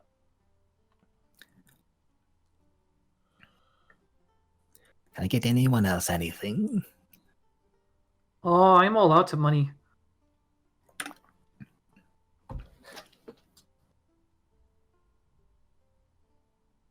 What does the shop do again? Oh, I make poisons and potions and all sorts of oddities here. Anything I can put my hands on, really. Mostly monster parts. Is this more like magic stuff than... There's a few healing potions I have, yes. A few. Some of them were taken. Would you make custom armor out of things, or should I go to someone else for that? I'm not much of a... Okay. I'm more of a chemist than I am There we go. a smith. Okay. Just confirming. Nope, I'm good. Okay.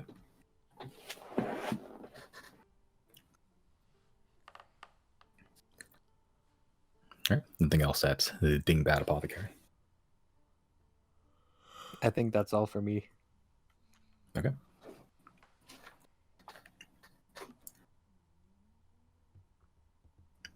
Okay. As you all exit the apothecary, the smell of just general chemicals, like formaldehyde and such, going to fade as you exit out onto the street.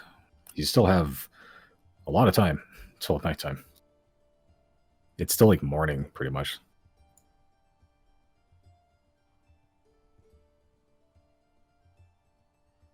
Can always just skip ahead, even if that's nothing else to do.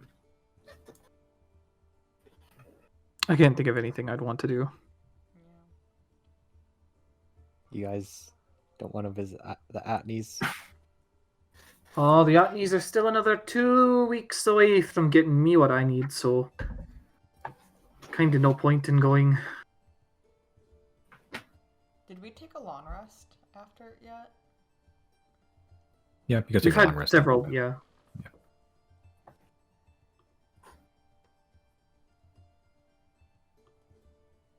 Yeah, I guess we could skip ahead then. Okay. There is one thing I'll do. I'll use the sending stone to send to Claudine. Hey, is there only one prison in all of Thane? Send message. Okay.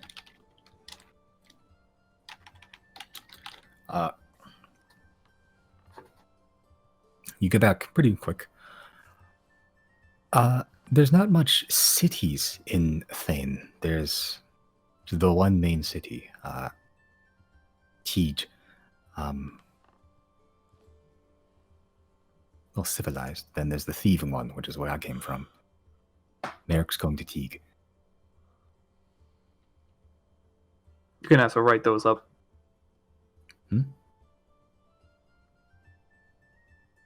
What? It's only once per day, so that's all.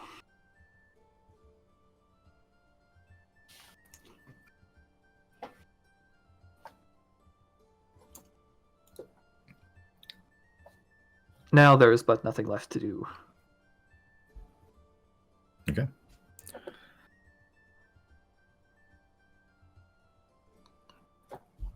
So you spend the next most of the day milling about, chilling, exploring the city a little bit. Eventually, night does fall. Oh,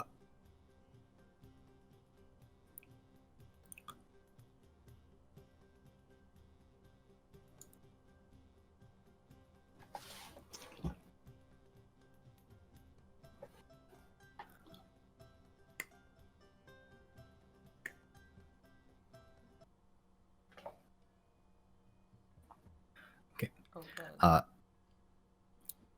You see Zorn Melflower. Normally she's like a pretty messy person. That like the scraggly brown hair is now like combed, which is kind of jarring for you, Chris, because you've never seen her dressed nice.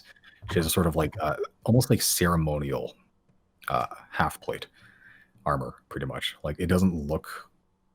It looks far too nice to actually be of any use in a combat. There's like a big, sort of like eagle emblazoned on the front. It's sort of it's black with some gold trimming, and like a big red, sort of billowy cape. Sort of just waiting at the gate as you all approach on your horses. She has her own horse, a donkey. Sort of mounts in as you all exit the gates. Sort of just mouths loudly. I look ridiculous. Probably should have told you that you didn't have to dress up. She sort of turns her head towards you, Riley, and just looks very annoyed. Riley finds this amusing. It's good though. It's good though. Oh, certainly. If it were any other, then it would be proper etiquette, I suppose. Do we recognize like what culture that attire might be from? Make a history check.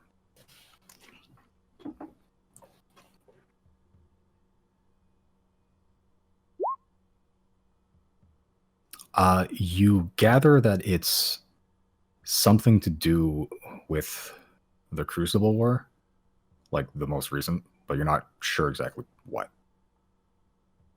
Like you see some symbolism. You read it in some books in the library regarding generally the whole war, but you're not sure exactly from specifically like who adorned it or what it means. I see. Weird. But it's from that time period. It's a person in fucking Altus wearing garb of either Calbe or Rias. Very strange. Would Riley? No, Riley didn't make that history check, so he wouldn't have any say in this. Never mind. Yeah, you not too familiar generally. Unless you're less proficient in history. Am I? Hold on. I think I'm pretty good at history. Maybe it's just my. No, never mind. I will ask though.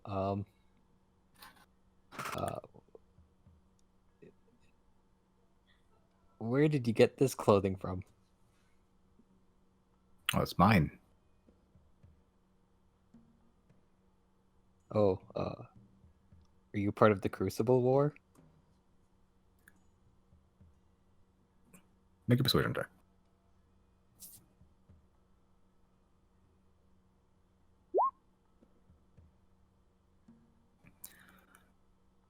Once. Didn't do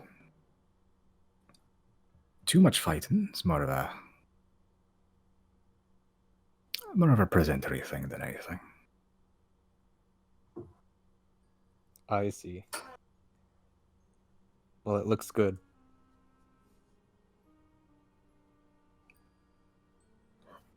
Just side eyes you, just sort of brushes off some dirt. Head held a little bit higher, but doesn't say anything.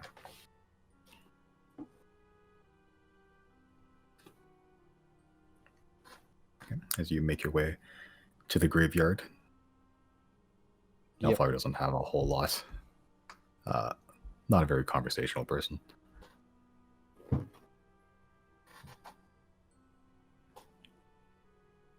You make your way to the graveyard. Some of the candles have been relit. Some of them went out. Some of them are new.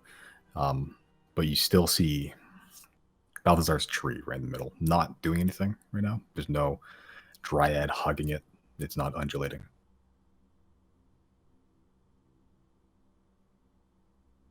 Well, perhaps you would like to do the honors then.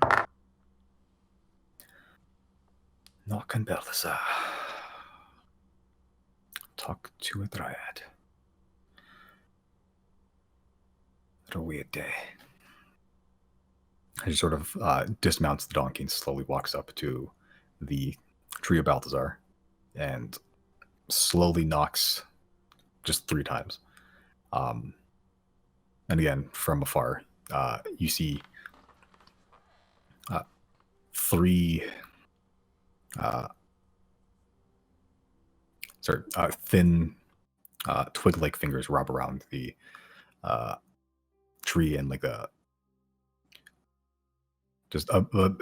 head full of leaves just peek around the corner with deep yellow gold eyes, sort of glowing slightly. Are you guys keeping your distance? You're going to attend and oversee. Oh, certainly attend. Okay. Yep, I'll attend. Okay. As you sort of just encircle Melflower, the dryad sort of sees this strange figure and sort of just shifts back slightly, just like hiding, but then sees you and very slowly comes out into view.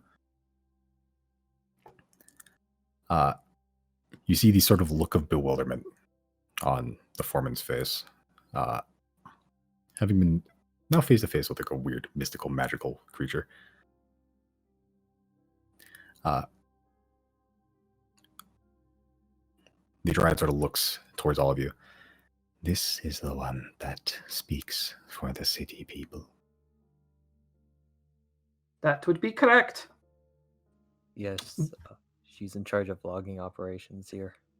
I'm gonna pat the foreman on the back and say, all yours now, and bardic inspiration.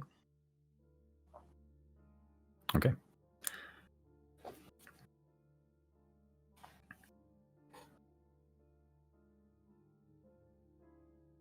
Okay. As Meltflower sort of just looks at you, and sort of you can see the annoyance in her eyes, having you just very casually pat her on the back. But this with magic, so not wanting to lose composure, sort of just steps up to the dryad. Yes, I am Foreman Zara Meltflower of Nelid, in charge of logging, which I imagine I've been told is a big disturbance in your neck of the woods. The pun was intentional. Nate sort of just looks down at the foreman. Logging. You mean you hunt trees?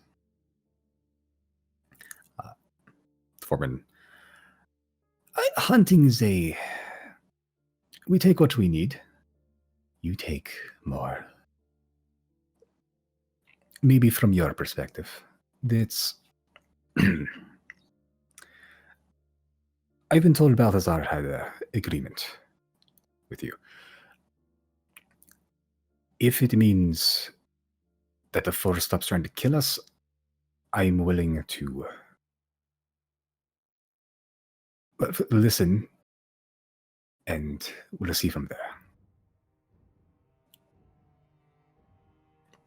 The dryad sort of just looks towards all of you. Sort of just a blank expression. Looks back towards the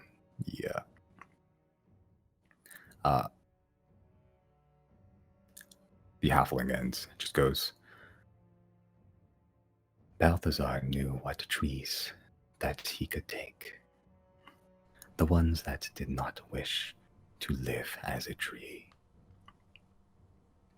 You do not need to understand, just to listen.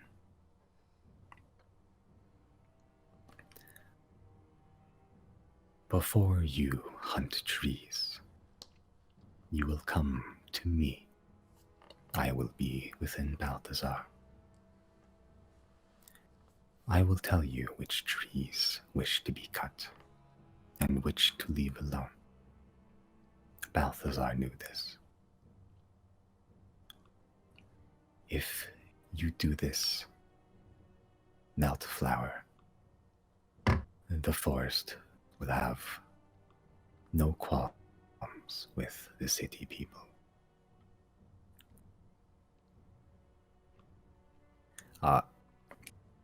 Mafire sort of just looks towards all of you, looks back. Come here and get told what to cut. Got it. Anything else? And she's trying to hold like it's a very fake smile. Like she really wants to say something, but keeps eyeing Riley and just is desperately holding it back. The Dryad sort of just goes, that is all.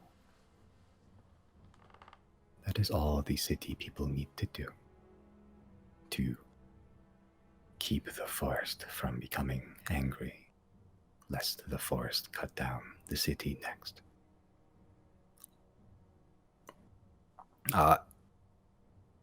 Malflower visibly uncomfortable by the situation. You see there's like a drop of sweat sort of just dripping down from the top of her temple. All right, good talk. That's all then. That's all. Right. And she slowly begins backing up towards the donkey. And just before that, she sort of stops where you guys are. I can't be sure, but I may have soiled myself. It's not that scary. I've never really been too far in the forest like this, and haven't really talked to a living tree, and haven't really been threatened with utter destruction of the city before. Oh, it wasn't a threat. The tree means no harm. Last year, the city be cut down next. What do you think that means? That wasn't a direct threat. It's just that actions have consequences.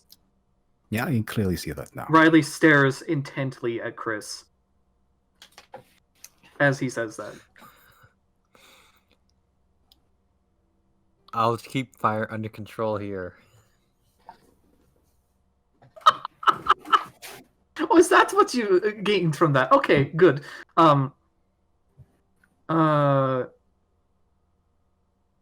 Listen, I know this isn't your wheelhouse, but I've already said, we're not going to be here forever. We can't solve everyone's problems all the time. And eventually, we won't be here at all. Come 500 years from now or so. So, just instill the lessons that we've learned onto others so that they may use those appropriately as well. That's my goal here. And if it takes talking to a scary tree person to iron out some details, that's all well and good. Well, if it's the same agreement that Balthazar is doing, then sure, give it a try. The word of Balthazar will probably work for us. And there you have it. I'd make friends with a tree person. Great. It sort of mounts the donkey. Nasahe sort of looks towards you. There are fleshy monsters to be slain. Are you ready? That's next on the to-do list.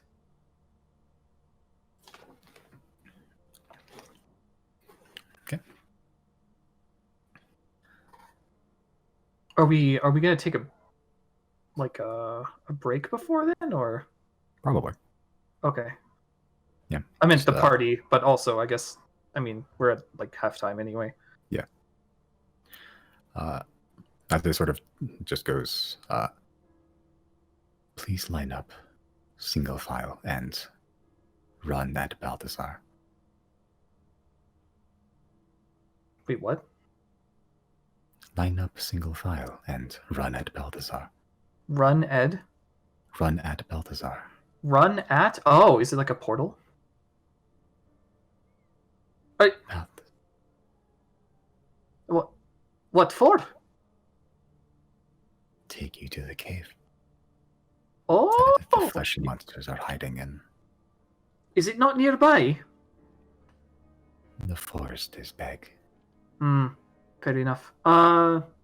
In that case, Nasehe, could we ask you to look after our horses?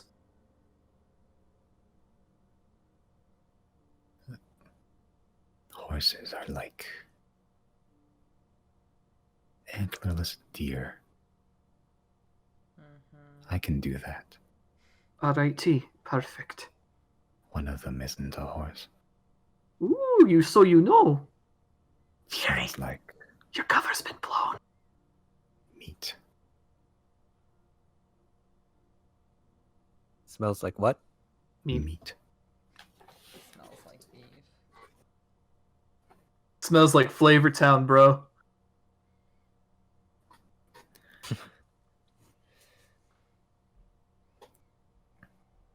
As sort of just puts her hand on Balthazar's tree. Please run at Balthazar. This isn't Can a I go prank. first? I asked you to help slay the fleshy monsters. I am taking you to the fleshy monsters. Okay. Were you volunteering, Chris? If you're behind me, I'll run first. Come on, Chris. Sure. But you all have to run with me. Fine, I'll take up that responsibility.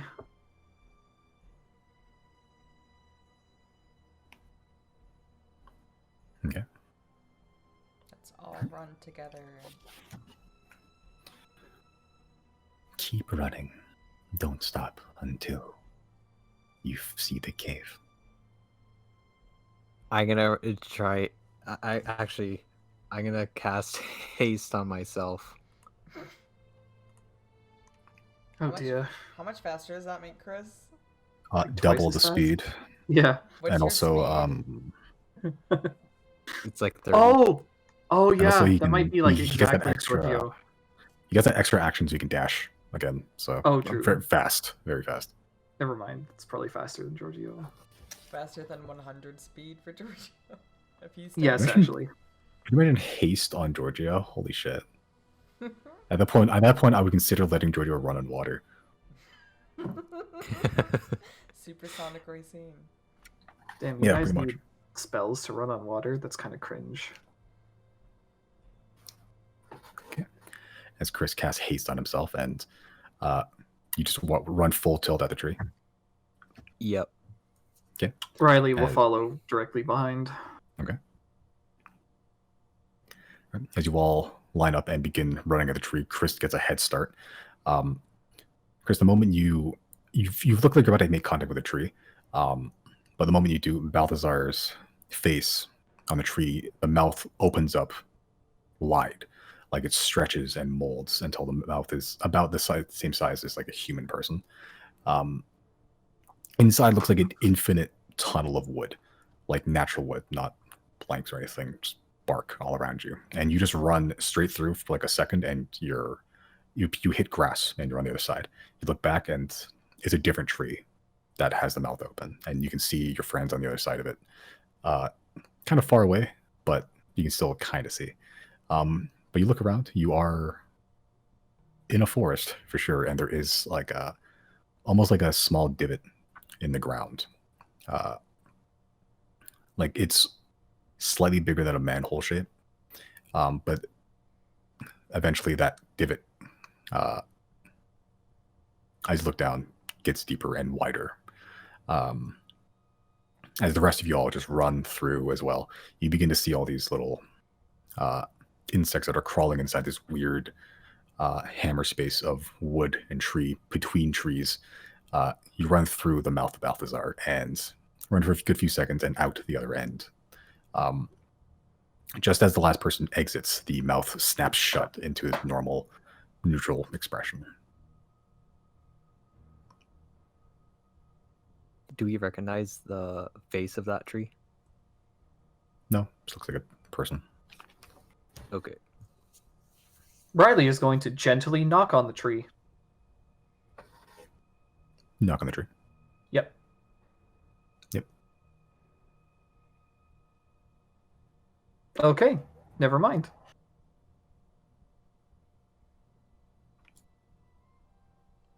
Okay. But you do see there is like a stony outcropping, and there is a little, slightly bigger than manhole drop that eventually, with your dark vision, you see widens out.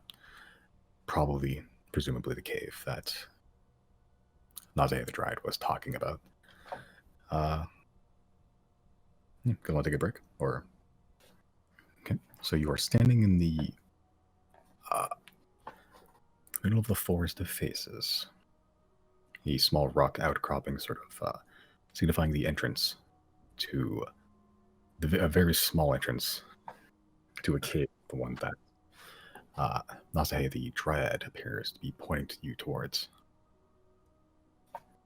Who would like to enter first? If I can find a stick, I would like to cast light on it. Okay. You're in a forest. I'm not sure where you'd find a stick. It's impossible. Impossible. I'll, how many sticks would you like? I would just like one stick. Okay. Any specific size? Just shape? Do you like the S ones better? Torch size, I guess. Okay, easy enough. When, Yeah. Chris, So when Chris asked for the stick, I thought he was just going to throw it straight into the mouth of the cave. just a stick into the cave. See if it'll fetch.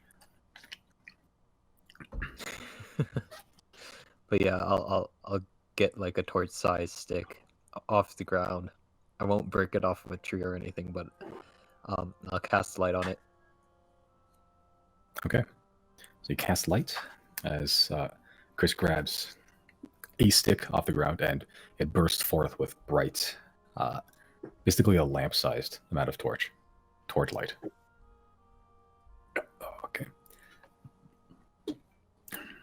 Any other preparatory stuff you guys like to do before you enter the cave? Notice any carvings on the outside? Any murals, perhaps dwarf traps? I'll make a perception check. Uh-huh. Wait, Or what investigation check, sorry. is- Or it depends on how you want to search. You want to just take a random, like a glance around, or you want to like dig through the muck? I'm probably, well, I mean, how far away is the cave entrance? From you, probably about 20 feet. Probably just perceive, then. Looks like a cave. There's a big rock. It's like a weird, almost triangular shaped obelisk-like rock near it. It doesn't seem to be out of the ordinary of anything else you find in the forest, though. Looks like a rock, and there is just like a sort of stony, manhole-shaped,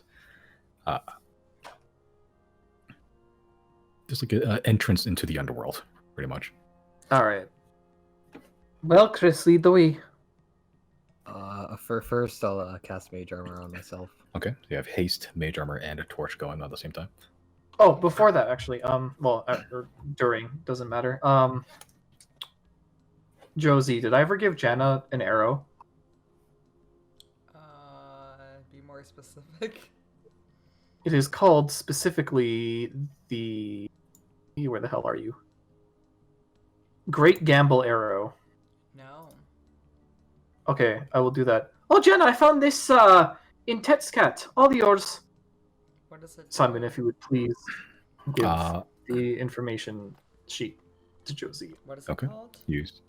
Called the Great I'm putting it in your magic item stuff. Oh, okay. Right about now. Okay, should have swapped hands.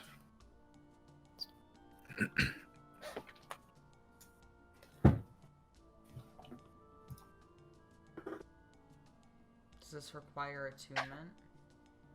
Nope. Okay. The type of arrow you have.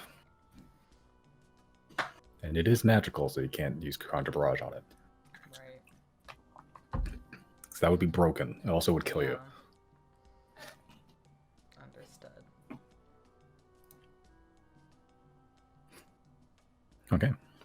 So, torch in hand, haste has worn off, and also I think it's concentration. Light is concentration anyway, so it's gone anyway. But you have mage armor, and any other prep you guys would like to do before you enter the cave. Nope. All right. Who's going first? Actually, wait, hold on. There is prep that I would like to do. Can I use inspiring or motivational speech at a higher level? Probably, yeah, right? Yeah, you'd have to chill for a couple minutes, but yeah. It's just 1 minute. Okay. I could pump us up as we're descending. Let's see here. Each affected creature gains 5. Oh, that's unfortunate. Well, I'm out of 3rd level spell slots, so I'll just cast this at 4th. And, alright, guys, we're about to save the world. Let's go. And yada yada yada for a minute. We all gain plus 5 temp HP, and I believe we have advantage on attacks until... Or is it... Oh, it's advantage on wisdom saving throws. There we go. Until we lose the temporary hit points. Yep.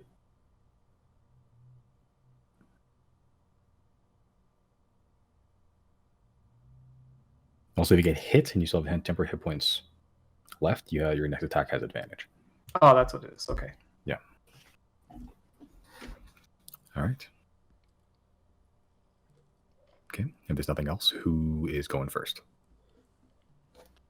I guess I'll lead with the light. Okay.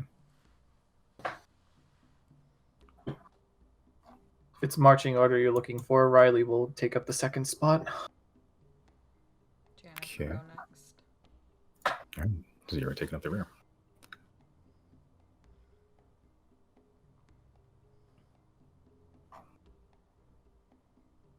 As you descend this... Oh, Jesus Christ. Sorry. Descend this little... through this hole in the ground. It is slightly sloped, so it's not like a sheer vertical drop. A couple of platforms you can grab onto. It's might be climbing it out, but going down isn't too much of an issue. It widens out to probably about anywhere between 10 to 15 feet in total length. Sometimes it varies, but it looks like a straight shot down. The eroded walls you see has been like just eroded away from years and years and years of just rainwater. As we begin to march through the cave with the light provided by Chris guiding the way. It reminds you of the Underdark a little bit. You're not that deep into the earth, probably maybe a couple, like 160 to 100 feet. Each footstep you make clacking against the hard stone ground, boots grinding against pebbles, all of it echoing around the cave.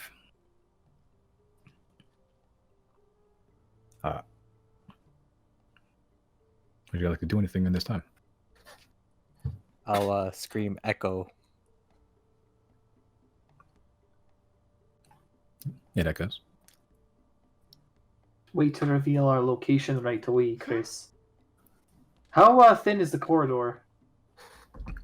It varies, but it goes anywhere between 10 to 15 feet. Sometimes it widens out to about 20, 25. It's not exactly the space we want to be fighting in.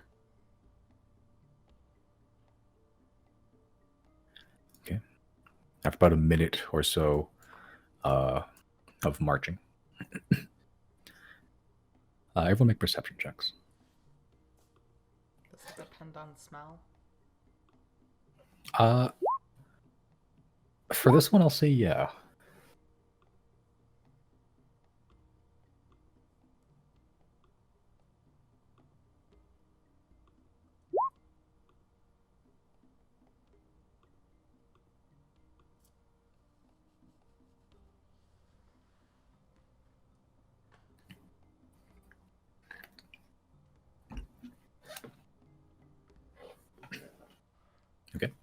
Yeah,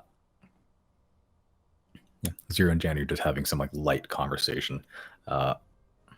Chris, Riley, and Giorgio at this point alerts you a little bit, Jenna, and by proxy you Zero as well, as Giorgio sort of covers his nose a little bit, just like putting his paws over his nose. Chris and Riley, you would begin to hear sounds. It almost sounds like a subtle wheezing, like someone gasping for breath.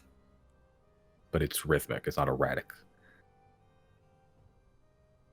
Does it sound fast or slow?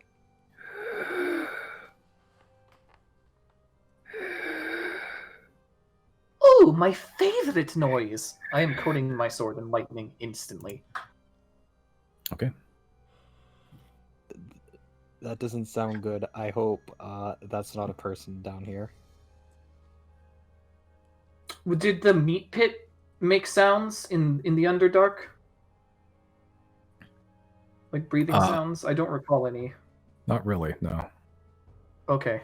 The sounds were sort of drowned out by the sound of the storms for you dropped in the middle of this of the place. That's fair. What about those spiny creatures? They may sort of click-clacky noises, from what you remember, like almost very insectoid. I see. Yeah.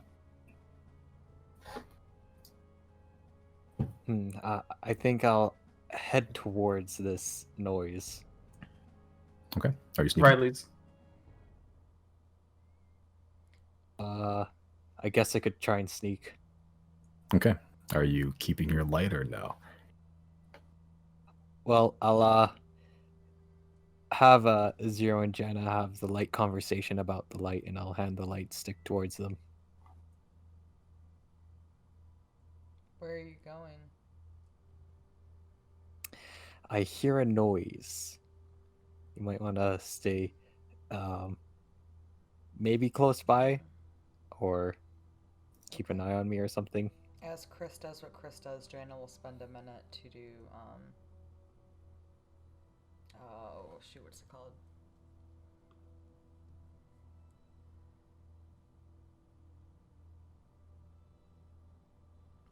Primeval awareness. Sorry. Couldn't find it. Okay. Yep, so you spend a minute casting Primeval Awareness. Anyone else doing anything at this time? I would be coating my sword. Okay. Zero? Mm, Okay. All right. Chris, make a stealth check.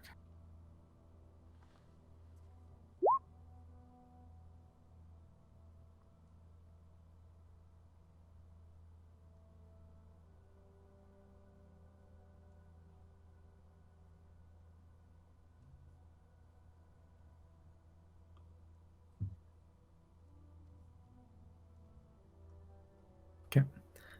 You come across the... Oh, boy.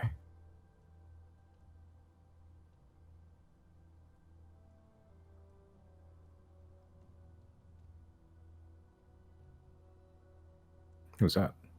It was Misty. Oh. Oh, someone left. I don't hear the Discord noises anymore. Is Streeboat on? Oh, well. You're smart. Hello? Sweden. yeah, I'm sorry.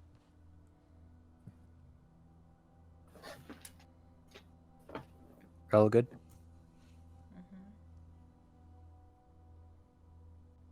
Okay. You make your stealth check. Okay. The cave widens out a bit.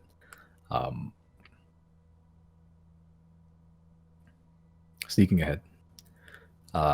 With the light, you see on the ground in front of you elements of a strange liquid splattered across the floor. The liquid is dark, but it's difficult to make out specific color without a light. Let me just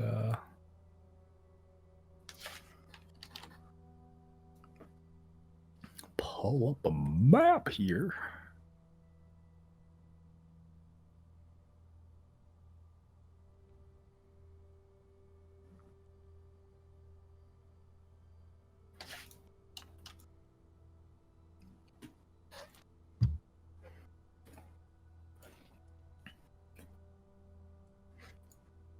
should be able to see about this far. Do you see about that far? It's dark vision. Yeah. I don't see that far. That's the problem. I can see that there. It starts fading here, and then there's nothing here. Well, it's like dim light. Yeah. There's nothing here. Unless we're going... Well, hold on. From my place, I should be able to see 60 feet, That's about 60 feet. but I can't see that. It starts dimming here. And then slowly, slowly, slowly, nothing, nothing, nothing. It's been like that forever, though. I haven't changed it at all. Oh. Well, if that's what you intended, okay. Yeah, ever since I got the dynamic lighting's been like that. Like, I haven't changed any of the settings. It's just a very dark cave. I can increase it later if you guys want me to. It's just inconsistent is all. Weird. It makes sense, but also the game states specifically that 60 feet can be seen. And I It's can't just- see 60 feet ahead of me. I mean, It's I'm just really- assuming, you know, like when you're looking in the dark, though, like you can see, like it can be dark, but you see vague shapes in it. That's what I'm assuming. How this feathers out. You Well, we can could still test see that. Something. Simon, you could place a token here and see if we see it. And by we, I mean me.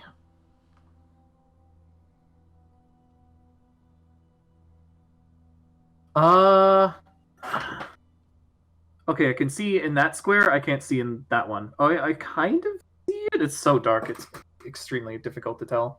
Yeah, I guess it's the- kind of accurate then.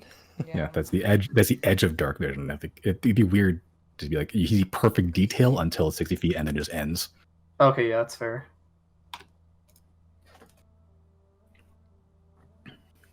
Where is that again? I don't remember.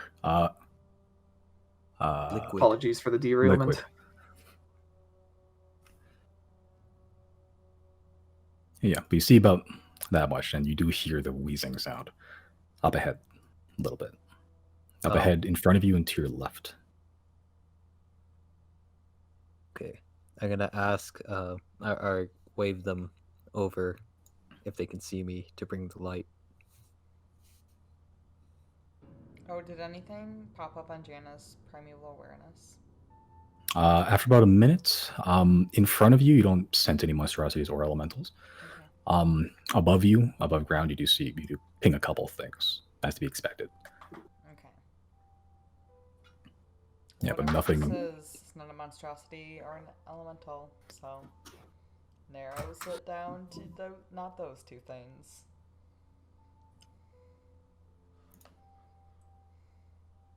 Riley will make way for the torch holders.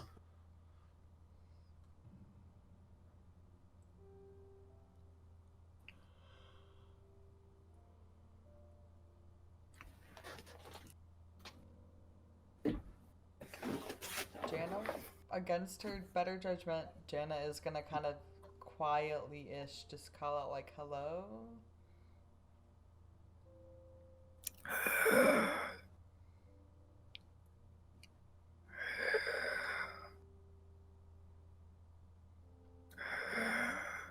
Does it look like it's breathing more or differently after Jana spoke?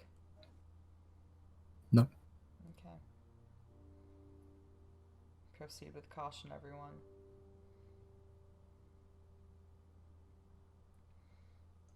I will step forward when Chris steps forward.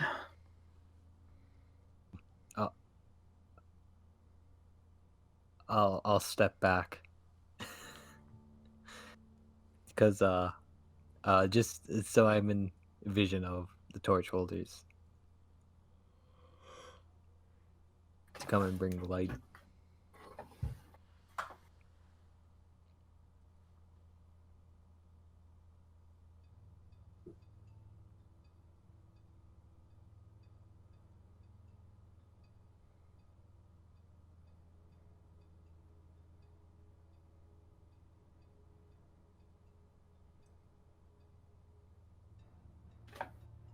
Are we going forward? That's your prerogative. You're the torch holder. Oh, I am? Either you or Zero. No, I was never made aware that I had a torch. Unless I missed that. I thought Chris was going first. Yeah. Well, Chris passed it off to you guys so he could sneak ahead. Oh, I didn't hear that. I'll go with Jana if you want to go at the same time. Yeah. With the torchlight around, what color is the liquid? You can see now that there's torch light. This is bright. It's like a flashlight, pretty much. It's sort of like this weird mixture of like a purple and gray. It's not red like blood, like you've seen so many fucking times. It's like a weird. It's dried at this point, but it's definitely like a deep stained, like a deep purple gray mix. Like And it's this like a is- faded purple. This is like exactly what Riley saw in the Dryad's memory. Give or take, yeah. Okay. Simon, Yes. with the Truth Seer, the Eye of Truth, I know it sees through darkness. Does it just like extend my I forgot what it's called. Dark vision. Yeah. Does it extend it, or does it just eliminate all darkness? For the purpose of this, it pretty much extends it infinitely. Pretty much, darkness is just nothing. While you have your third eye situation going on, you could just see fucking everything out there. Okay, If you really wanted to. use that. Okay, let me figure out how to. Let me just fucking turn this up to like. Sure. Did that do anything? Yeah. Okay. And I'm going to. So in front of us previously, it's all pitch black right now, right, for everyone else? Up till 60 feet. Yeah. Yep. Okay. Yeah, once you get to here, I can't see shit. I'm gonna whisper really quietly to the group that it's about 30 feet away from us. What? I don't know why I thought it was gonna be farther than that, but no, sorry, not 30. I don't know why. I was watching you measure something else. 60, yeah, 70 feet away, southwest. Yeah, Approximately here. about that. Yeah. Zero, make a perception check because you have the Eye of Truth up with advantage.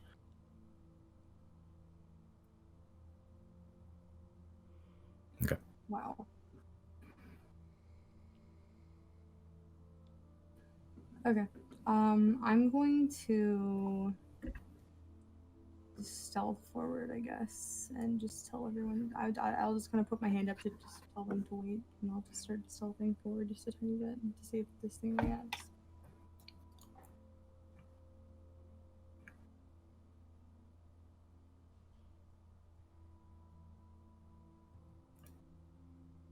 Okay, so everyone's sneaking up a little bit. Yep. Slowly. No, I said I was No? gonna put my hand up to tell everyone to kind of stay, and I was gonna. Oh, okay. Oh, Okay. Okay, sorry. Oh, yeah, I misheard that. Okay, Riley will now stay where he is. So Zero, make a stealth check.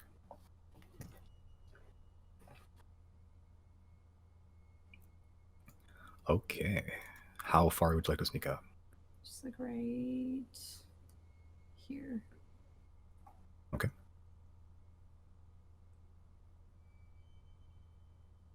I'm gonna cast message at Riley and say there is another opening, like a pathway up ahead. He's kind of like in this corner.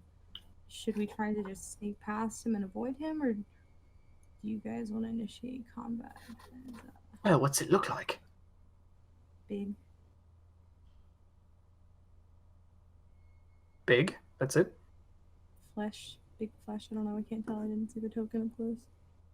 I don't think I've gotten close enough to really get a good look. Okay, I'll say. I'm just gonna give this to everybody, but Yeah, that's pretty disgusting. And is that accurate to what Riley saw in the Dryad's memory? Yep. Okay. Well, I mean, Riley doesn't see that right now, so he can't even tell. But assuming from the color of the fucking ichor everywhere, yeah, that's probably our customer. Riley will then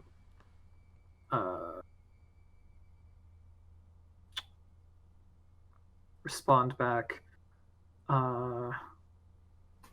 This is probably the thing the Dryad saw. It can spit out other entities from itself. So we either take this down now and not risk any more coming from it, or we press on and it spits out a fucking weird thing and we have to fight that one too.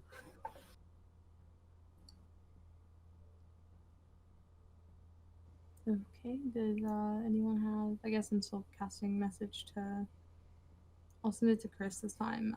Do we have any way to illuminate the whole room to get this done? Because it's pretty far into the corner, so you guys would probably have to get pretty close to see it. Unless we have light. Maybe if we throw the torch in the center.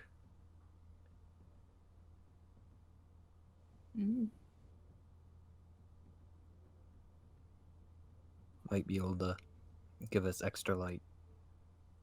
Do we think it can see us? Probably. I don't know. I don't know that for sure. I just. Because by throwing the light, if it then knows that something's here, you know?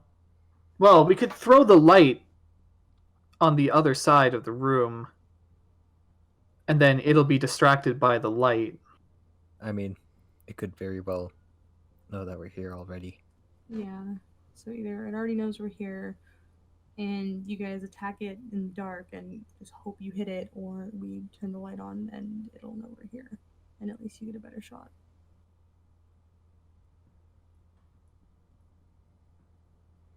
I'd rather No. just turn the lights on, yeah, and just go for it than risk it and butcher it the wrong way. I can try to distract it first if you guys want to creep a bit closer, because it's pretty far from you guys.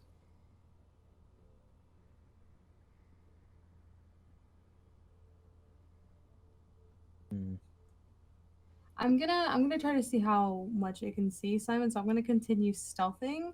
I want to try to get like right here, and then I want to almost try to seem like I'm trying to walk past it to go down this little entryway here. Okay.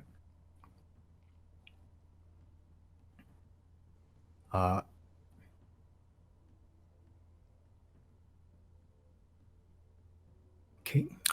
With your stealth roll, that's not an issue.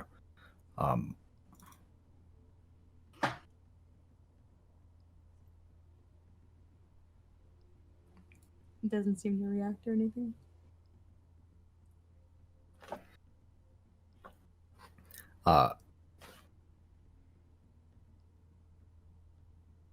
Make a perception check.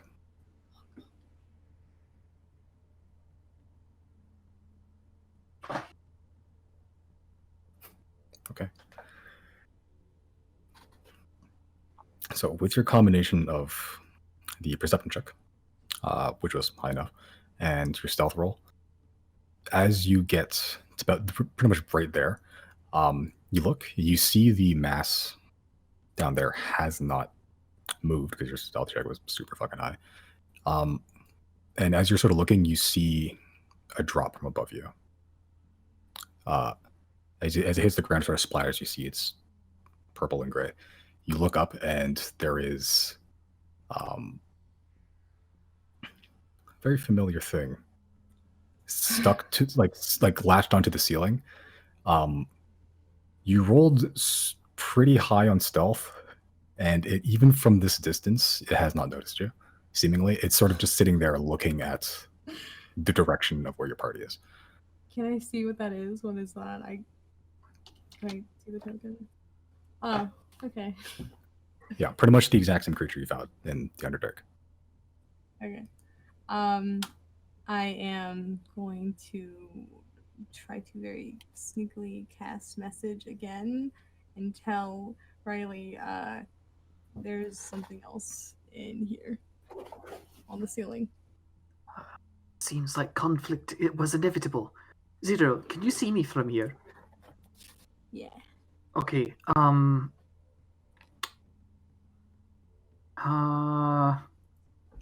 Let's see. While I talk to Riley, my eyes are still like darting back and forth between the thing on the ceiling and the sky in front of me. It has like 2 clawed arms that are currently just latched onto the rock, and like hooves, kind of weird. It's keeping Riley- itself mostly intact up there, just from the weird, huge, like mantis-like arms that are spreading from its shoulders, and like that- it's the like a needle-like row of teeth that are dripping with that ichor as well. Is that the only one I can see as of right now? As of right now, yes. Okay. So on That Tempest, and a mask. on Tempest Sorry. Retort's thing here, it says the Storm Lance long range is 60 feet. If I go for that, is that a disadvantage attack? Yep. Okay. So that's the maximum range it can go. It's not the Right. most accurate range, but it's theoretically possible. Okay, then in that case, yeah, that seems to be about right. I'm gonna cast back to 0. Wait, does casting message for 0 cost a spell slot? No, it's cantrip. Okay, cool. All right, message, not sending. I'm going to talk back. I'm going to hold my sword out and say, all right, direct me. Where am I aiming? Straight ahead, straight line. Excellent. And I'm going to, I guess, roll at disadvantage. Oh wait, oh no. Who are you trying to hit? Not you, obviously. I know, but there's 2 targets here. Who are you trying to hit? Whichever one is closest. Because one of them's on the ceiling. I don't know if that's gonna have any hindrance to your aiming. Probably not. But where is the other one? Is it within 60 feet? The smaller one is on the ceiling. Is within 60 feet of you, I think. Go like yeah, right there. It's within 60 feet of you, but it's on the ceiling. So. And that's right next to you, right? Yeah, but I'm. So if I were to attack it and it fell, would it fall on top of 0? No. No? I'm next to it. I'm not under it directly. Simon. What? Is that just like a map thing, like a map limitation, or is it actually like if I were to attack it, it would not fall on 0? The tokens are next to each other, not overlapping or anything. So yeah, it would fall close to 0 if it fell. Okay. It's unavoidable, so it doesn't matter. It won't hit me. Do I go for it then? It will be a disadvantage, so it might reveal location, but at the same time, it could also serve as a distraction for 0 to like make something happen. So, what's the move? I mean, shit's gonna pop off when it pops off. We might as well just get it started.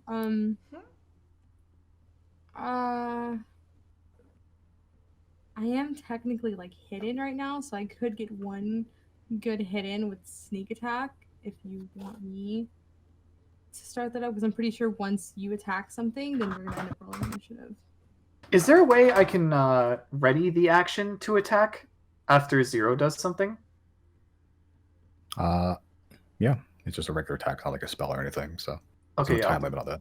I'll do that. I'll ready an attack in that direction for when 0 does something. I assume I'll be able to hear it. Yeah. So final. Cast a message. I'll talk to Janet too. Okay. Please It's send the a message bandits to all over again. Giorgio too. Giorgio needs to be in the loop. It's like the bandits where I'm using message. We're canonically communicating. I just Okay. Fair enough. Chris is completely out of the loop. Chris, you just see Good. your 2 companions readying for battle. You're just sitting there, just like, Okay, final positionings. If you want to move and attack, this is your last chance to do so. I'm not moving. I'm just gonna attack when the trigger activates. Okay. Can I pop it? Like, will Chris get hit with an arrow? Um, Do I have a line of sight? you would be firing in the dark from where you were. Okay. You'd have 0's direction through message. Right. Does that cancel out disadvantage? Probably not. No. It just feasibly allows us to aim where it would be. Wait, what's my Theoretically. vision? 60? If I just 60, go yeah. 1. Theoretically, it'd be the same result, by the way. Yeah. But like it's just a difficult shot to make Okay. because you're still kind of blindly firing at something you can't see. Question. Yes. When I use Eldritch Blast, I get 2 beams, right? Now I get 2. Yes. Can I throw them at different targets or no? Yeah, they're just 2 attacks pretty much. You just throw them at different targets. Yeah, they don't get Okay. sneak attack, but yeah, they are. You can throw them at 2 different people. That's fine. Are they illuminated? Are they glowing? They're like candlelight the way we flavored it, so probably mildly, not like big beam or anything, but Would you say from across the room, the party could see it? they would see where it hits, but like they would still be shooting at a target that they can't see. Like the illumination isn't huge. Permanent. Yeah, Would they could that- try to shoot it, but Would that give them any help when hitting these targets? Like, I'd be at disadvantage anyway because I'm way out of range. what's your This- range? 60 feet. No, there's one. There's one target that is within. I mean, I guess I can't tell you anything. Never mind. I don't want to meta, but I don't know if I would communicate that during message. I don't know. Well, I'm not moving. That's the problem. On the map, I can vaguely see the other token. Would I actually be able to see that canonically? Barely. really, I'd say if Zero wants to throw an Eldritch Blast at both targets, it would allow anyone that has like the range to do so to be able to fire at the that target. Does that make sense? No, With it doesn't. disadvantage applied, though, correct? If your range is going to be disadvantage anyway, it won't make a difference. Yeah. Okay. So not for Riley. Yeah, but if like Jenna wanted to take a shot, if Jenna Chris wanted to take a shot, then it's technically within their normal range. Then I'd allow it to be just an attack under those circumstances. Okay. Then I'm going to one more time cast message to both Riley and Jana and tell them just wait for the light. Cool. I'm just gonna That's- cue this up real quick. That's the ready action. Hopefully, I actually fucking hit them because I have to like. I don't know. Roll for Eldritch. Please use this one. Also, Sorry. Simon, let me know if there's at any point I'm like metagaming. I'm trying to like navigate this carefully and not No, you have do a message. bandit thing again. You have message. Your computer. You're communicating. Okay. Okay. Is that the plan then? Yes, as soon as I pop off 2 hits at the 2 targets, I'm going. That's the cue that they've been given. Okay. So, Riley, you're readying a Storm Lance with the Tempest Retort. Jenny, you're shooting a super cool bow attack. Yeah, what can you I got? use the new one? You don't want to use the new one now. Will I not get the arrow back? Read the thing. It's got a very interesting caveat to it. Before I attack again, I want to send one more message to Chris and let him know that we're running some attacks. Once the attacks are initiated, we're probably gonna need way more light in here than just a torch. I think we're gonna need like some light to illuminate this whole cavern if you have the ability to do so. I'll try. I'll just see what I can do. Otherwise, you guys are gonna have to come in way closer. Okay. Okay. So, Riley Stormlance. Chris, what you holding? If you want to do anything. I am gonna try and get a flaming sphere up. Okay. When it's time. Sure. Jenna, what you done? Just regular arrow. Okay. Yeah. The new arrow will kill you if you miss. Yeah. It's a very cool arrow if you hit.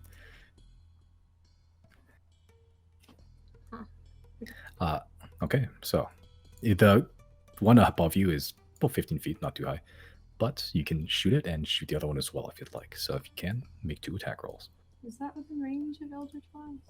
The Eldritch Blast has like a range of like 120 feet. Yeah, you're good. Okay. Do I have to tell you ahead of time like which one I'm like the first and second? It helped, yeah. Okay, then the first one will be for the one closer to me, and the second one will be for the one farther. Okay. Ooh. first one hits barely. As you sort of point your dagger upwards, and that candlelight eldritch blast energy just strikes. It almost, the reaction time of this creature seems to be really fast, and it tries to dodge a light, but it strikes it barely, but it does strike it. Let's just roll the damage for the first one. Okay. Nice. The other one, as you launch that eldritch blast upwards and you try to get the second one, that one immediately inflates and begins to rise, and it does it way faster than you're expecting, and it sort of just skims some of the tentacles as it sort of begins to writhe and begin to inhale faster. Okay, well, I did my thing. Okay, so, and everyone will do their thing for now. That misses. Yeah, I figured. As you sort of try to aim blindly into the dark, you try to hit. You see, is it coated with cold or lightning right now? It's lightning. Yeah. This wouldn't expend it because it's just a Stormlands. Yeah, yeah. So you see this bolt of lightning almost hit the thing, but it sort of jumps down and misses just barely. As it now in front of you, Zero, beginning to stand up a little bit like a head taller than you, and beginning to drip this purple gray ichor as a sort of like Sasquatch poses in front of you, just all like puffed out and everything. Jano. Am I at disadvantage? Right. I'll say because Zero hit it, and it's technically within your normal range, and your dark vision, pushing the limits of everything. I'll say no. Okay. Do I have advantage because that hasn't acted yet then? I guess.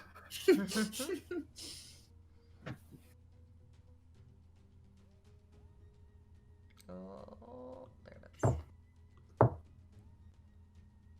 That'll hit.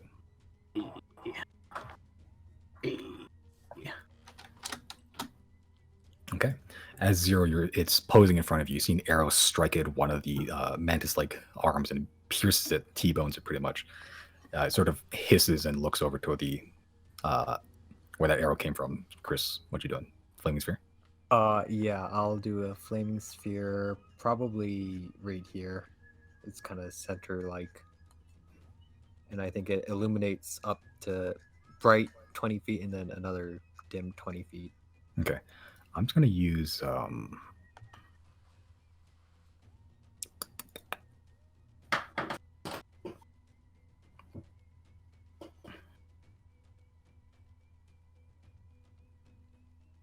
Y'all use this for now. Hold on. Holy shit, Azazan is here. Nice. Yeah, I just use this for like adding lighting. Generally, I'm just gonna use it for an actual light. For flaming sphere, makes it a bit easier. I'll do that at 4th level. Okay then. You guys can see that, right? All the light. Yep. That it's making. I can also Neato. see this now. Yep. All right. Now that combat has officially started, the thing has big flesh mass. You can see with the new to light, it's sort of illuminating all its weird, odd, moist angles, and it's sort of like rising like a weird balloon. Everyone roll initiative for me, please.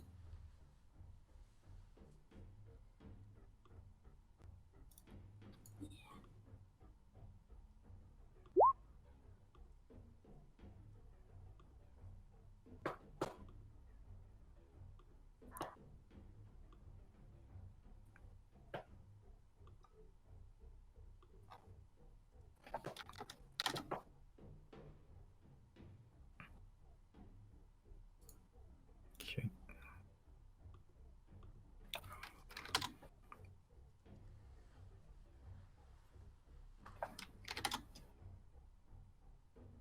I think I got all that right.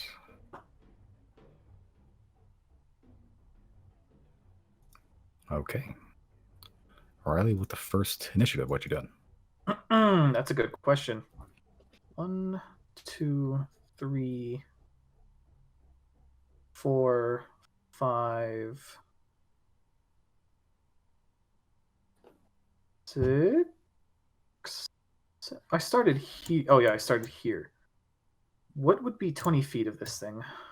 Right there. Do I make it there? I don't think so, right? That's unfortunate. I'm gonna be shot at disadvantage no matter what I do. In that case,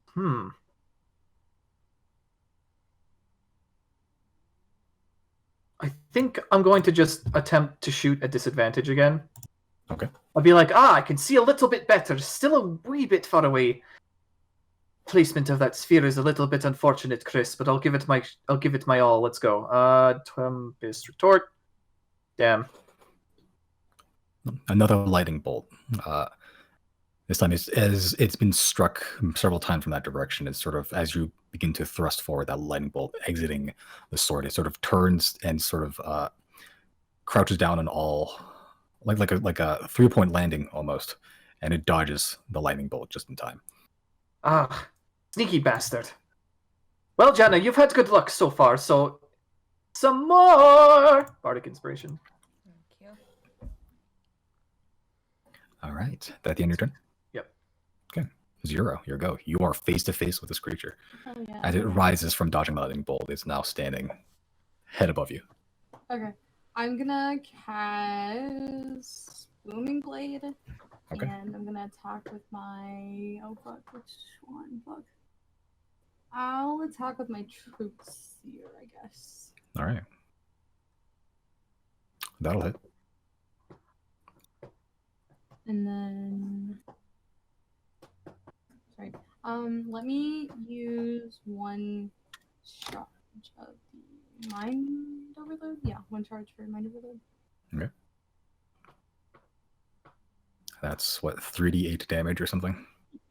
Some insane bullshit that I wrote. Okay. And then I'm going to use my bonus action to disengage and get like right here. And what are the rules for Booming Blade if it moves before my next turn? I think so, yeah. Surrounded by energy.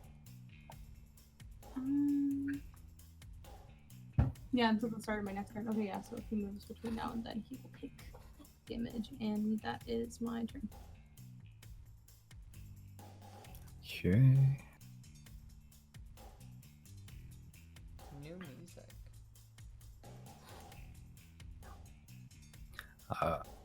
This is a playlist I use for specific situations.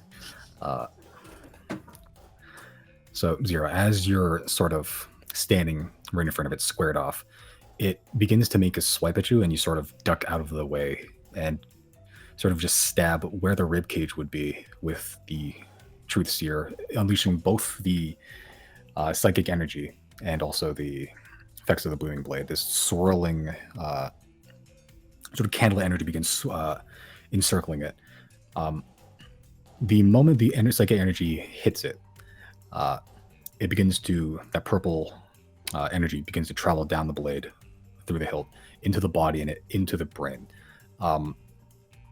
You see its eyes sort of roll backwards, and it begins screaming very loud. Zero, make an intelligence check.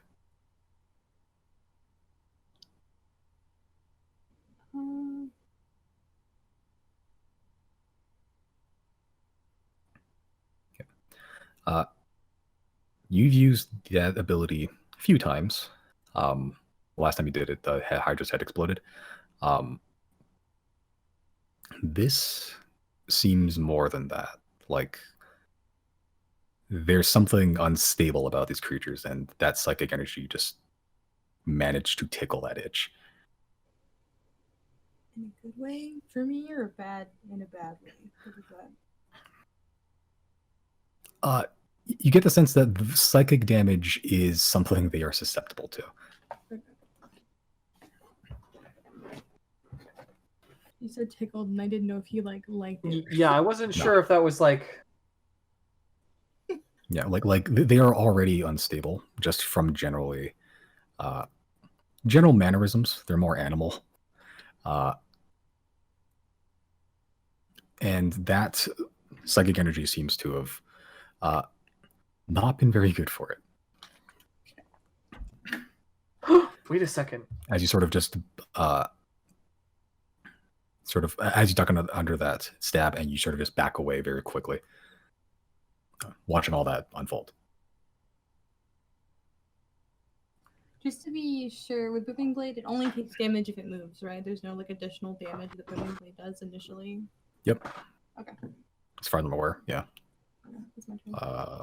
Okay. Jenna, what you done? Can I Hunter's Mark it? I think that's like a 90 feet. Yeah. And then I'd like The to one. This one? Mm-hmm. Okay. Then I like to shoot again. All right. Make it a attack roll.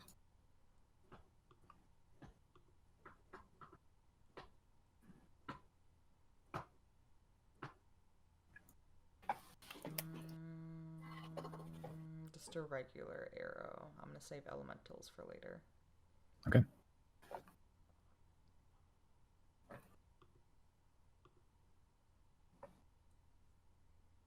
That'll hit. Nice. Nice. Plus, where is it? I wish I could reorder these sometimes. There it is. You can if you want to. It doesn't let me in Chrome for whatever reason. Did it not go? There it is. I can do it for you later if you want me to.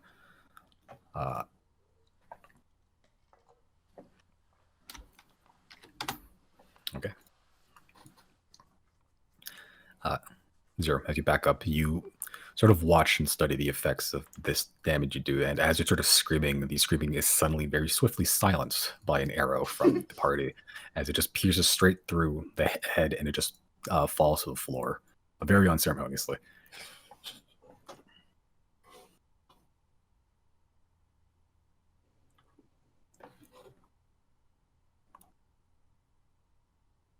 That's Okay. what we wanted, right? Okay.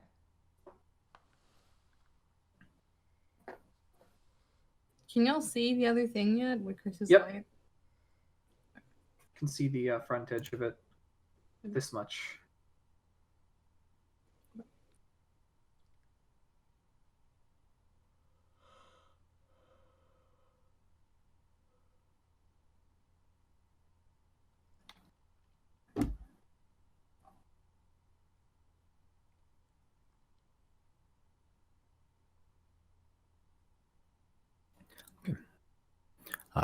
Jenna, you want to move anywhere, or is that the end of your turn? I think that's it. Okay. Georgia, I you're would like mounted to move on. the Hunter's Mark to him if I can, or will that be next turn Does it say you can do it as a bonus action or just after you kill something? after you kill something? Oh, yeah, you can. Yeah, it's fine. Wait, let me double check. Am I just making that up?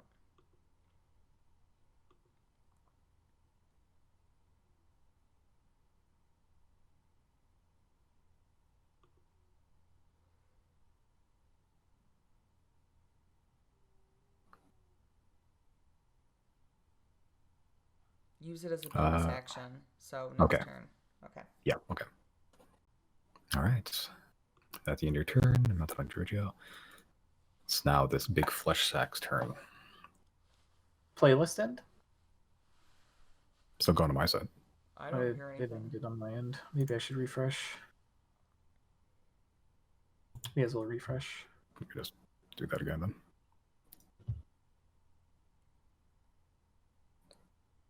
Wow, it's selected this song 3 times now.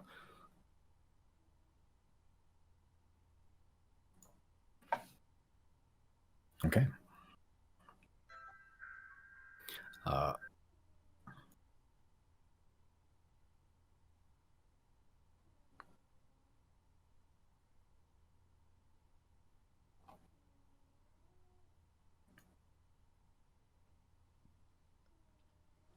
It's going to just casually float on over here. Why? You know, and Zero, you see one of the leathery tentacles it has begins to just undulate, and from the base of where its body is, the base of the tentacle, this big bulge appears. And like alluded to his cartoon, that bulge sort of travels down the length of the tentacle and just out the other end, as almost like giving birth. Like it's just a bunch of fluid just comes out of the tentacle alongside. Nasty.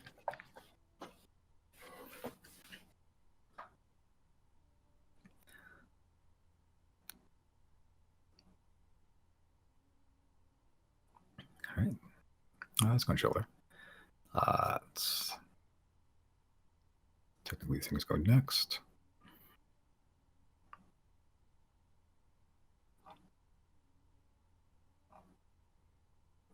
Okay. This thing, freshly after giving birth, it's just going to run up. Being birthed, it's just going to run up there. It's going to make 3 attacks against you. My bad. 7. Hot. 21. 9. Awesome. Can I hellish rebuke as a reaction? You may. So as you sort of dodge one claw, the other one comes too fast, sort of swipes you across the abdomen, and as sort of tries to go in for a bite. You just dodge out of the way, roll a little bit. Misses entirely, as from the wound that you sustained, a big gout of fire erupts and singes it a little bit. You do take 8 slashing damage. Okay.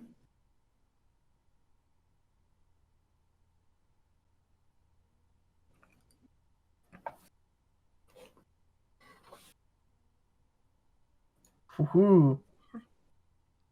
Okay, then.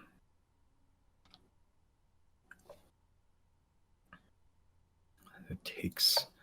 From that gout of fire, it just erupts and singes a good portion of the body. A lot of the sort of wet, like sagging flesh it had is now just singed and charred. Leaves a pretty gnarly smell from where you are. It's sort of like burning hair. I wonder if we like completely burn this organic matter, if it won't be able to spit out any more of those things. I'm also curious to see what that number on it is. Don't worry about it. Oh, I will be. I just noticed that. Okay. Don't worry about it. Okay, but that'll conclude its turn. Chris, what you doing?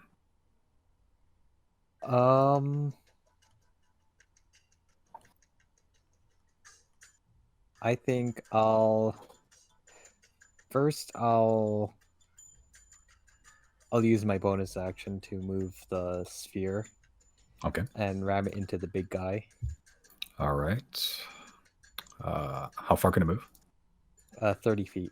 Oh, perfect. Yeah. There we go.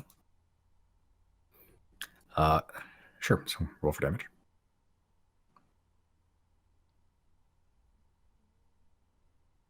And Hold on. Make a...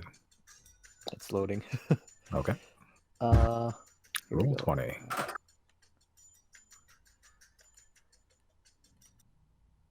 It's at level 4. Okay. Sweet. It does make the save. Barely, but it does make it. 9 damage or 10? I round up these days, so that is 10. As it sort of rolls past the one that's assailing 0 and charring the body that's already been shot. You roll it directly into it. It sort of just tickles the tentacles a little bit. So it doesn't damage it as much as you hoped. 60 saving throw. But damage is still had. Slave reaction. Okay, I'm going to go... Yeah, I'm going to move to this square over here. Okay. As my movement. Sure. And then...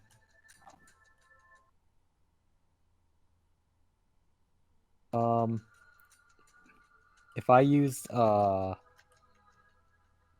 think it was Steel Wing Strike, would I be able to hit the big guy from this distance? Let me read the description. Steel Because Wing Strike. It's a range of 30 feet.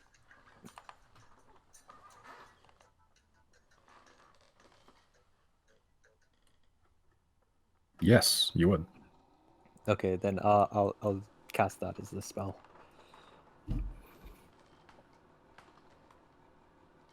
Okay. Sure. So make 2 attacks against them using Steel Wind Strike. One for each. Okay, now I'll save with us for the first one. That they both hit. Nice. Okay. Redemption. And then just roll for damage. Yes, twice. One for each. Okay then. Okay then. Holy shit! Dang.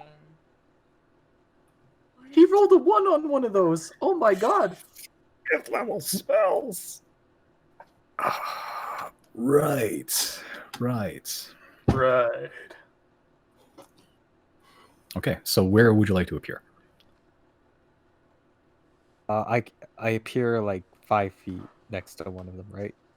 Yes.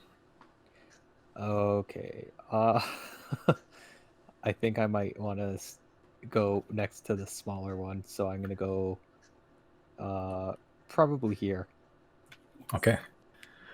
Zero, this is a hilarious sight because you watch this flaming sphere, you've seen this a million times, just hit the thing barely, but then you see Chris roll up, put his wand with a little pointy like tongue thing like at his side and like draw it like a samurai. The moment he does that, he just vanishes, and the thing that was like hissing and assailing you in front of you just turns into bits as Chris just appears on the other side, like just very much Fist of the North Star. Just you're nothing personal, kid, as the creature in front of you explodes. And the other one takes massive damage as there's now a huge laceration of magical force across the big bulbous body that's floating above everybody. Huh. I just spit on my floor. Jesus.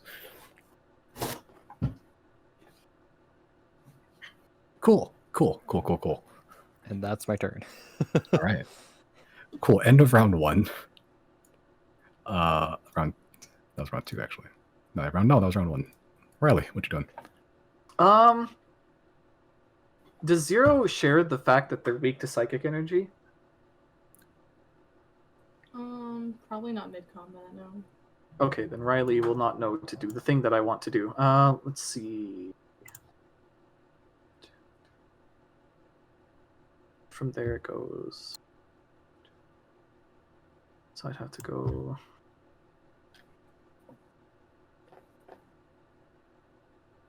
Six here, I believe.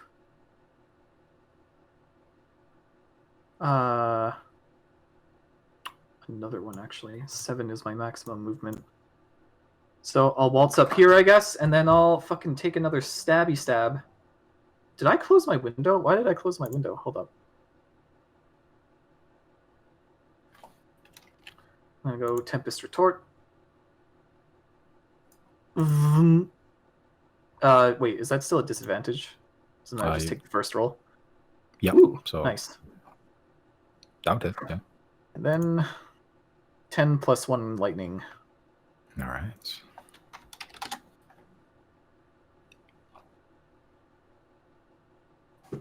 A zing and a hit, finally! And then, bonus action, what do I want?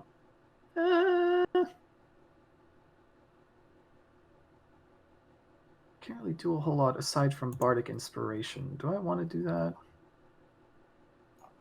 Can have multiple active at once, correct? Does it say you can only have one at a time? I don't remember ever reading that. I think you can have multiple at a time. I think just one person can have only one. If I remember that correctly, I think we had this. I think we discussed this at some point too.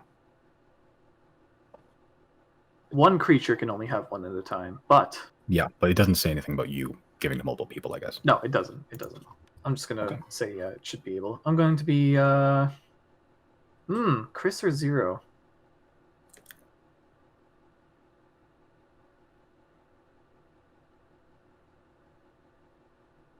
That was quite a showing, Chris. Keep up the good work. I'm running out of inspirations. Please. use them I'll well. salute. What happened to you? Riley would salute back, but he's armed. And that's it. That's all. That's my turn. All right. 0. Your go.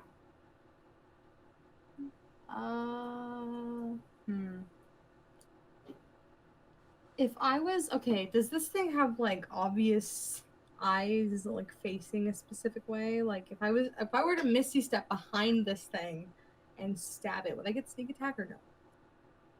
No, there's nothing flanking you. Or nothing flanking with it.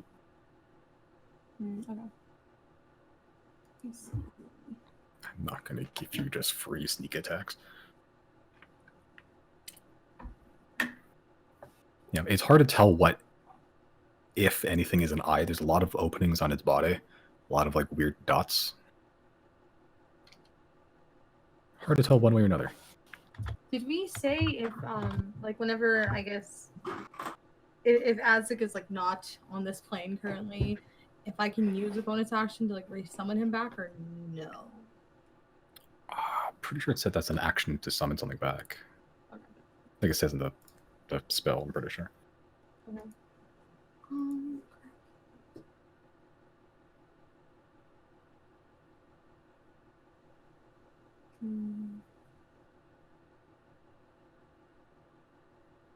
I want to try,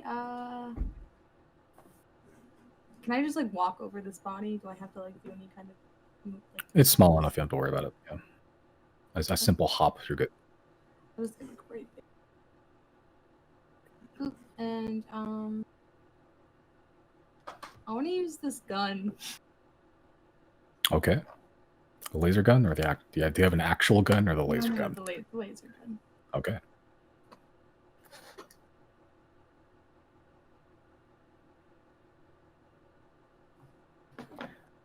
Okay, if you want to take a shot at it, you're not proficient in it, but you've seen Chris use it once.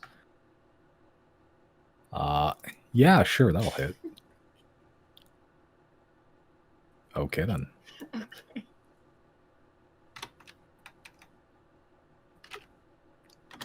Sure, no biggie, just all your attacks are hitting, that's fine. Yeah, as you sort of just pull out the sort of square, rectangular object with like a little opening on it, you grab it, just like Chris did, and it sort of expands vertically, and it just generally opens up, and you pull what appears to be the trigger, and this big red beam of laser Star Wars energy strikes it. It's not looking great, this creature. It doesn't really seem to be bothered by much. Like when you hit it with a laser pistol, it sort of just rotates in place. Like from like force sort of just travels with it. Like it's like a big hot air balloon. But it does strike and does leave a big nasty sort of melted hole in the body. Yuck. That's my All right. Okay. Jana, you go. I'll be right back. Really. Okay.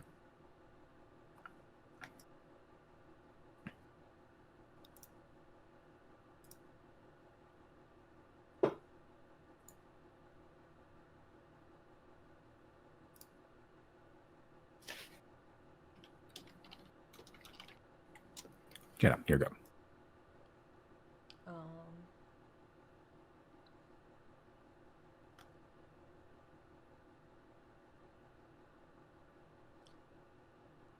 Moving Hunter's Mark to Big Thing. All right.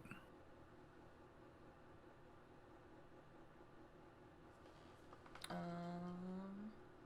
going to move in a little bit. And then shoot. Okay.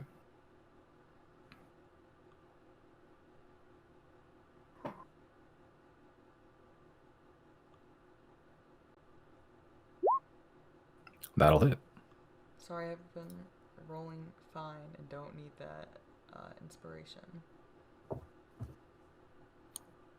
You guys had what, one bad roll the whole game so far? We started with 3 nat 20s, and we've only nat 1'd twice, I think? 3 times. 3 nat 20s, 3 nat 1s. That's pretty even, actually. When did we But Barely any high, rolls. hot rolling otherwise. Barely any rolls below 10. Barely. All right. So you sort of Hunter's Market. You can see like a vague outline of where it is. Know where all the weak points are. You leash an arrow and it sinks very deep into this weird fleshy pod body. Okay, that's the end of your turn. Mhm. It's now the creature's turn.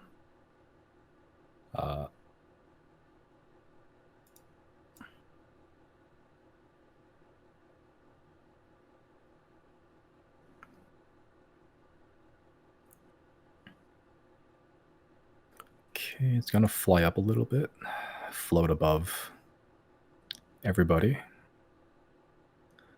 Right about there. It's gonna make 4 tentacle attacks against you, 1 for each. This one's for Chris. This is 13 to hit, Chris. He's got mage Uh, armor. It might still hit. Hold Really? on. I think. Here, let me take haste off. Actually, no, it doesn't hit. Okay. 19 against Riley. Yeah, that hits me. Okay.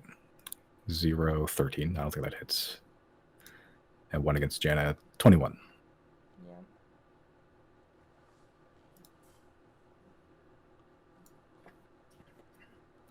Okay. As it sort of floats above everybody, the tentacles extend rubbery. It lashes out at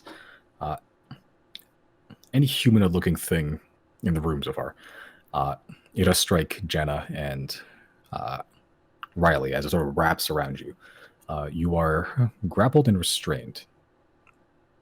Riley, you take 5 points of bludgeoning damage. Oh fuck! Does that count for motivational speech? All damage, you get temporary hit points, so all damage will count towards temporary hit points first. Once an affected creature loses the temporary hit points granted. Fuck! I did just enough. That's annoying. And 9 bludgeoning damage to Jana.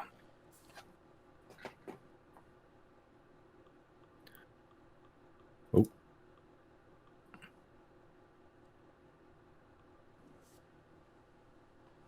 Hello? Hello. I'm back. Hello.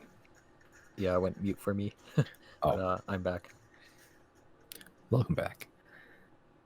Okay. As Riley and Jen are both lifted off the ground.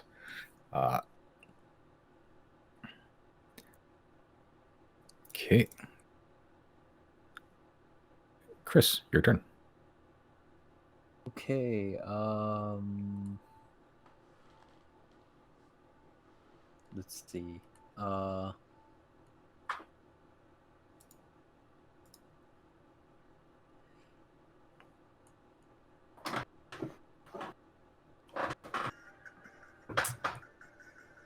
Okay,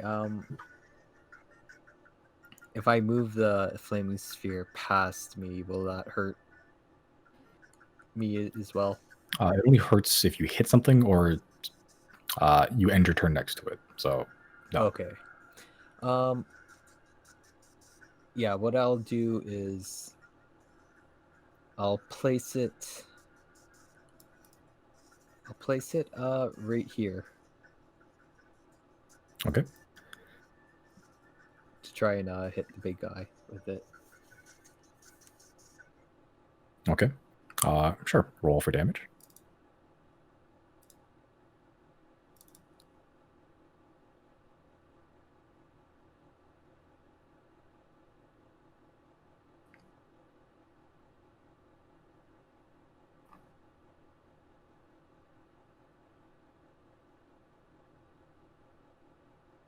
Okay.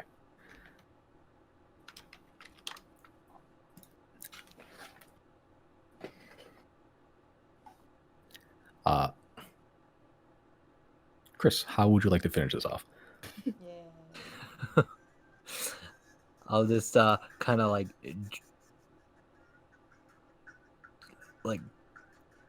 force it into it, I guess. Just force it and like burn it where I think it has eyes.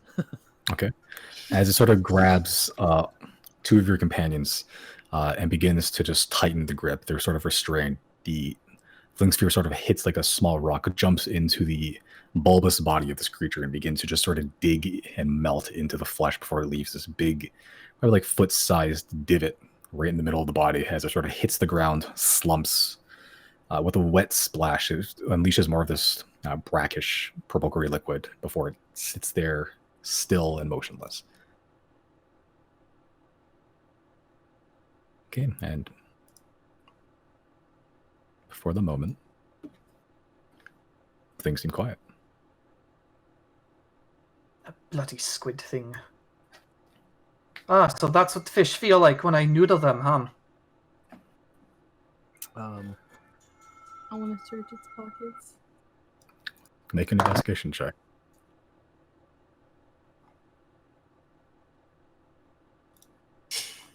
Or you find 5 dimes and like a used like piece of gum. Yeah. Used, And yeah, it's some not in the record. pesos. Yeah.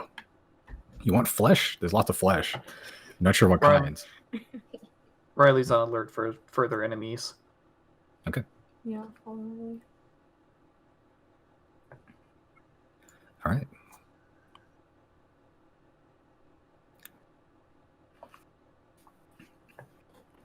Okay.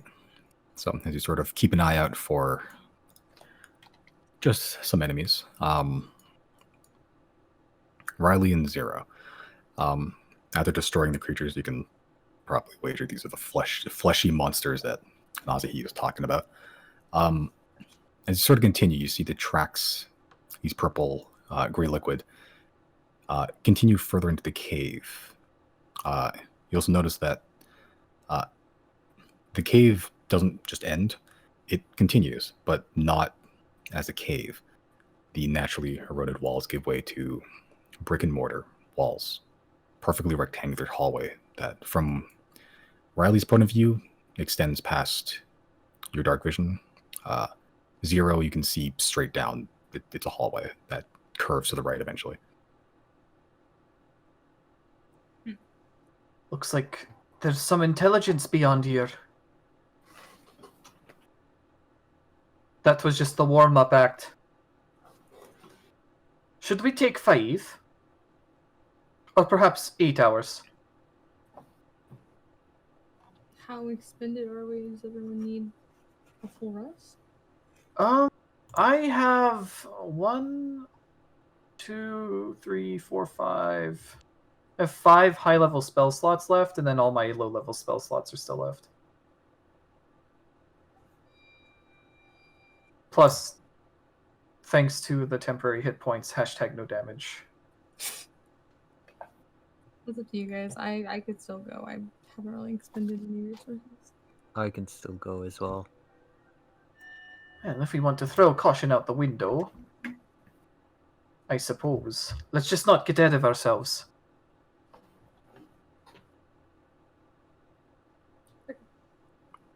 Okay. You guys continuing further? It seems to be Yeah. consensus. Can I want to go up in front of Riley just so I can check for any traps as we go down the hallway slowly, and I think we should also maybe stealth. I'll stealth at least. You guys don't have to, but I'm gonna stealth and check for traps. Sure. Yeah, I'll take down my flaming sphere and just grab the torch again. Okay. The torch, the stick that you cast a spell on. Yep. All right. Sort of continuing on. The droplets continuing further into this hallway, drying and staining on ancient brick tinged yellow-green with age. What's the marcher order looking like? Riley behind 0. I'll be behind Riley. Okay. And that means Jenna and Giorgio is taking up the boot. All right.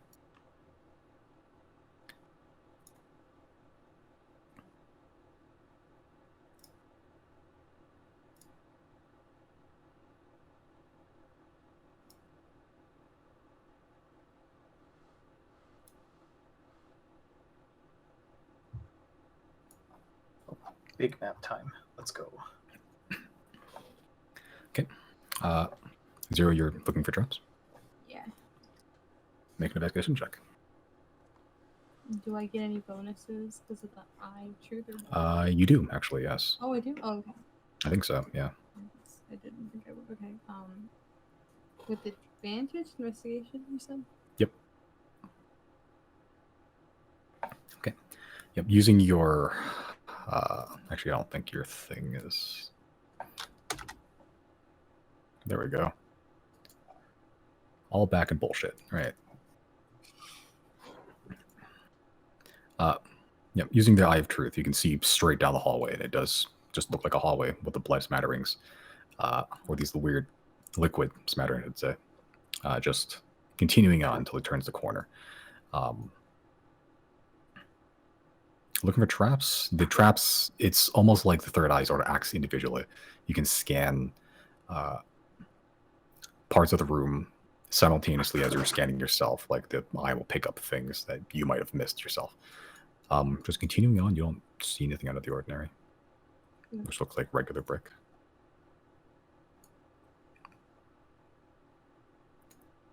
Okay.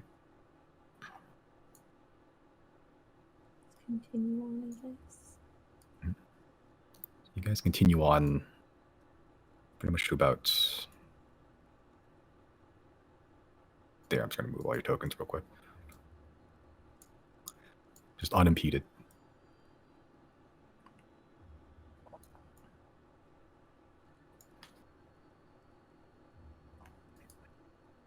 Okay. As you turn the corner,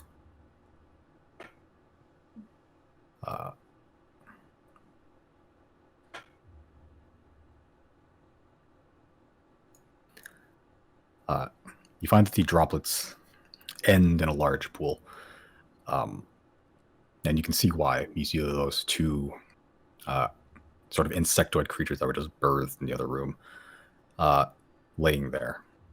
They look for sure dead. You see the body parts entirely crushed, like the large scything arms have been ripped off, strewn about the place. You see there's a hallway that goes left and right, and at the end of this sort of chamber is a pillar. Zero, you can sort of make out from here that there's writing on it, but you're not sure what. I will tiptoe to like here. Okay. Hallways to see if I see anyone. You should check left and right. They sort of curve a little bit, but you don't see anyone beyond that. Okay. I want to stealth up here to the pillar to look, see what Okay. it says. Sure. You sort of sneak up. What languages do you know? Only infernal and common. Yeah, you're not sure what this language is. It's written in a strange script you're not familiar with. Okay. I'm gonna turn back. Can Chris see me from there? I think so, yeah. Yeah. Yeah, I can see you. I'm gonna just wave everyone forward if they want to come up here. I think Chris wants to look at this. Yeah, I'll move forward. Okay. Jenna moving forward.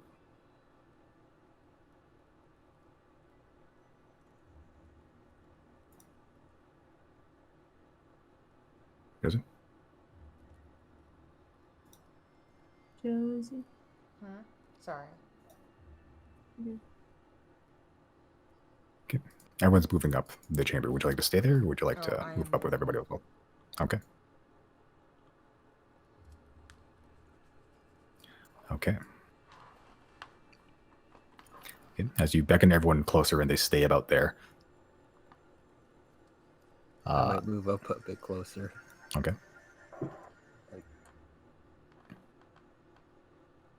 Actually, I'll go behind Zero. Okay. What languages do you speak? Let's see. Here we go. Elvish, Dwarvish, Celestial, Draconic. You are not familiar with these. So you have comprehend languages? I do. But I'd have to do a ritual for that. All right. Well, stand on guard and make sure nothing interrupts them. Okay. So I'll everyone do up a here real ritual quick. for it. Okay. Jana, as you approach the pillar, you look at it. This is written in primordial, Oh, which you do recognize. I can read this. Oh, you can't can read read this, this. Chris? Give me a second. What kind of loser can't read primordial? What does it say? In primordial, the base form of elemental language, it reads, "In fours or more do we work best. 1 is easy to lose sight of yourself. 2 is easy to betray. 3 is easy to quarrel. But in fours does 1 keep balance. Well, when in fours all are in agreement, then in fours do they all advance." Alright, this is just like Saw 5, guys. We don't split up. We make sure we all get through each stage. You hear that, Chris? 4 is best. All right. Oh, I put Giorgio in a Pokeball because I think he's 5, right? Well, that's a fair point. Okay. Pop them back in the monster pockets. Thank you very much. Pokeball will be trademark, and I have to pay royalties to Nintendo. They can find your address to send that cease and desist. Well, looks like we've got branching paths then. Okay. From here, we'll continue next week, actually. Oh, okay. It's getting late. That session went by really fucking quickly. Yeah. Okay, let me just check the in-game time. That wasn't actually. Let's do that. Cool. All right. What did you guys kill? The thing. The thing. So for the fight, you get 2,138 EXP. Dear God, time to fucking do math. Are we gonna I level will round that to an even 3,000. up? Ooh. Okay, sure. Just because I like even numbers. Okay. That's 8. We might level up next time. Nothing Maybe. for the RP? Who did we talk to?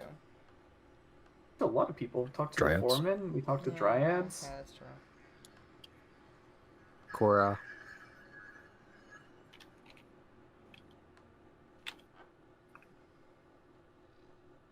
Okay.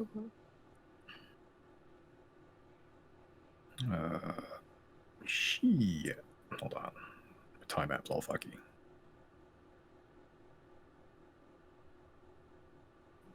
There we go. Fixed. All right. Pick that up next week.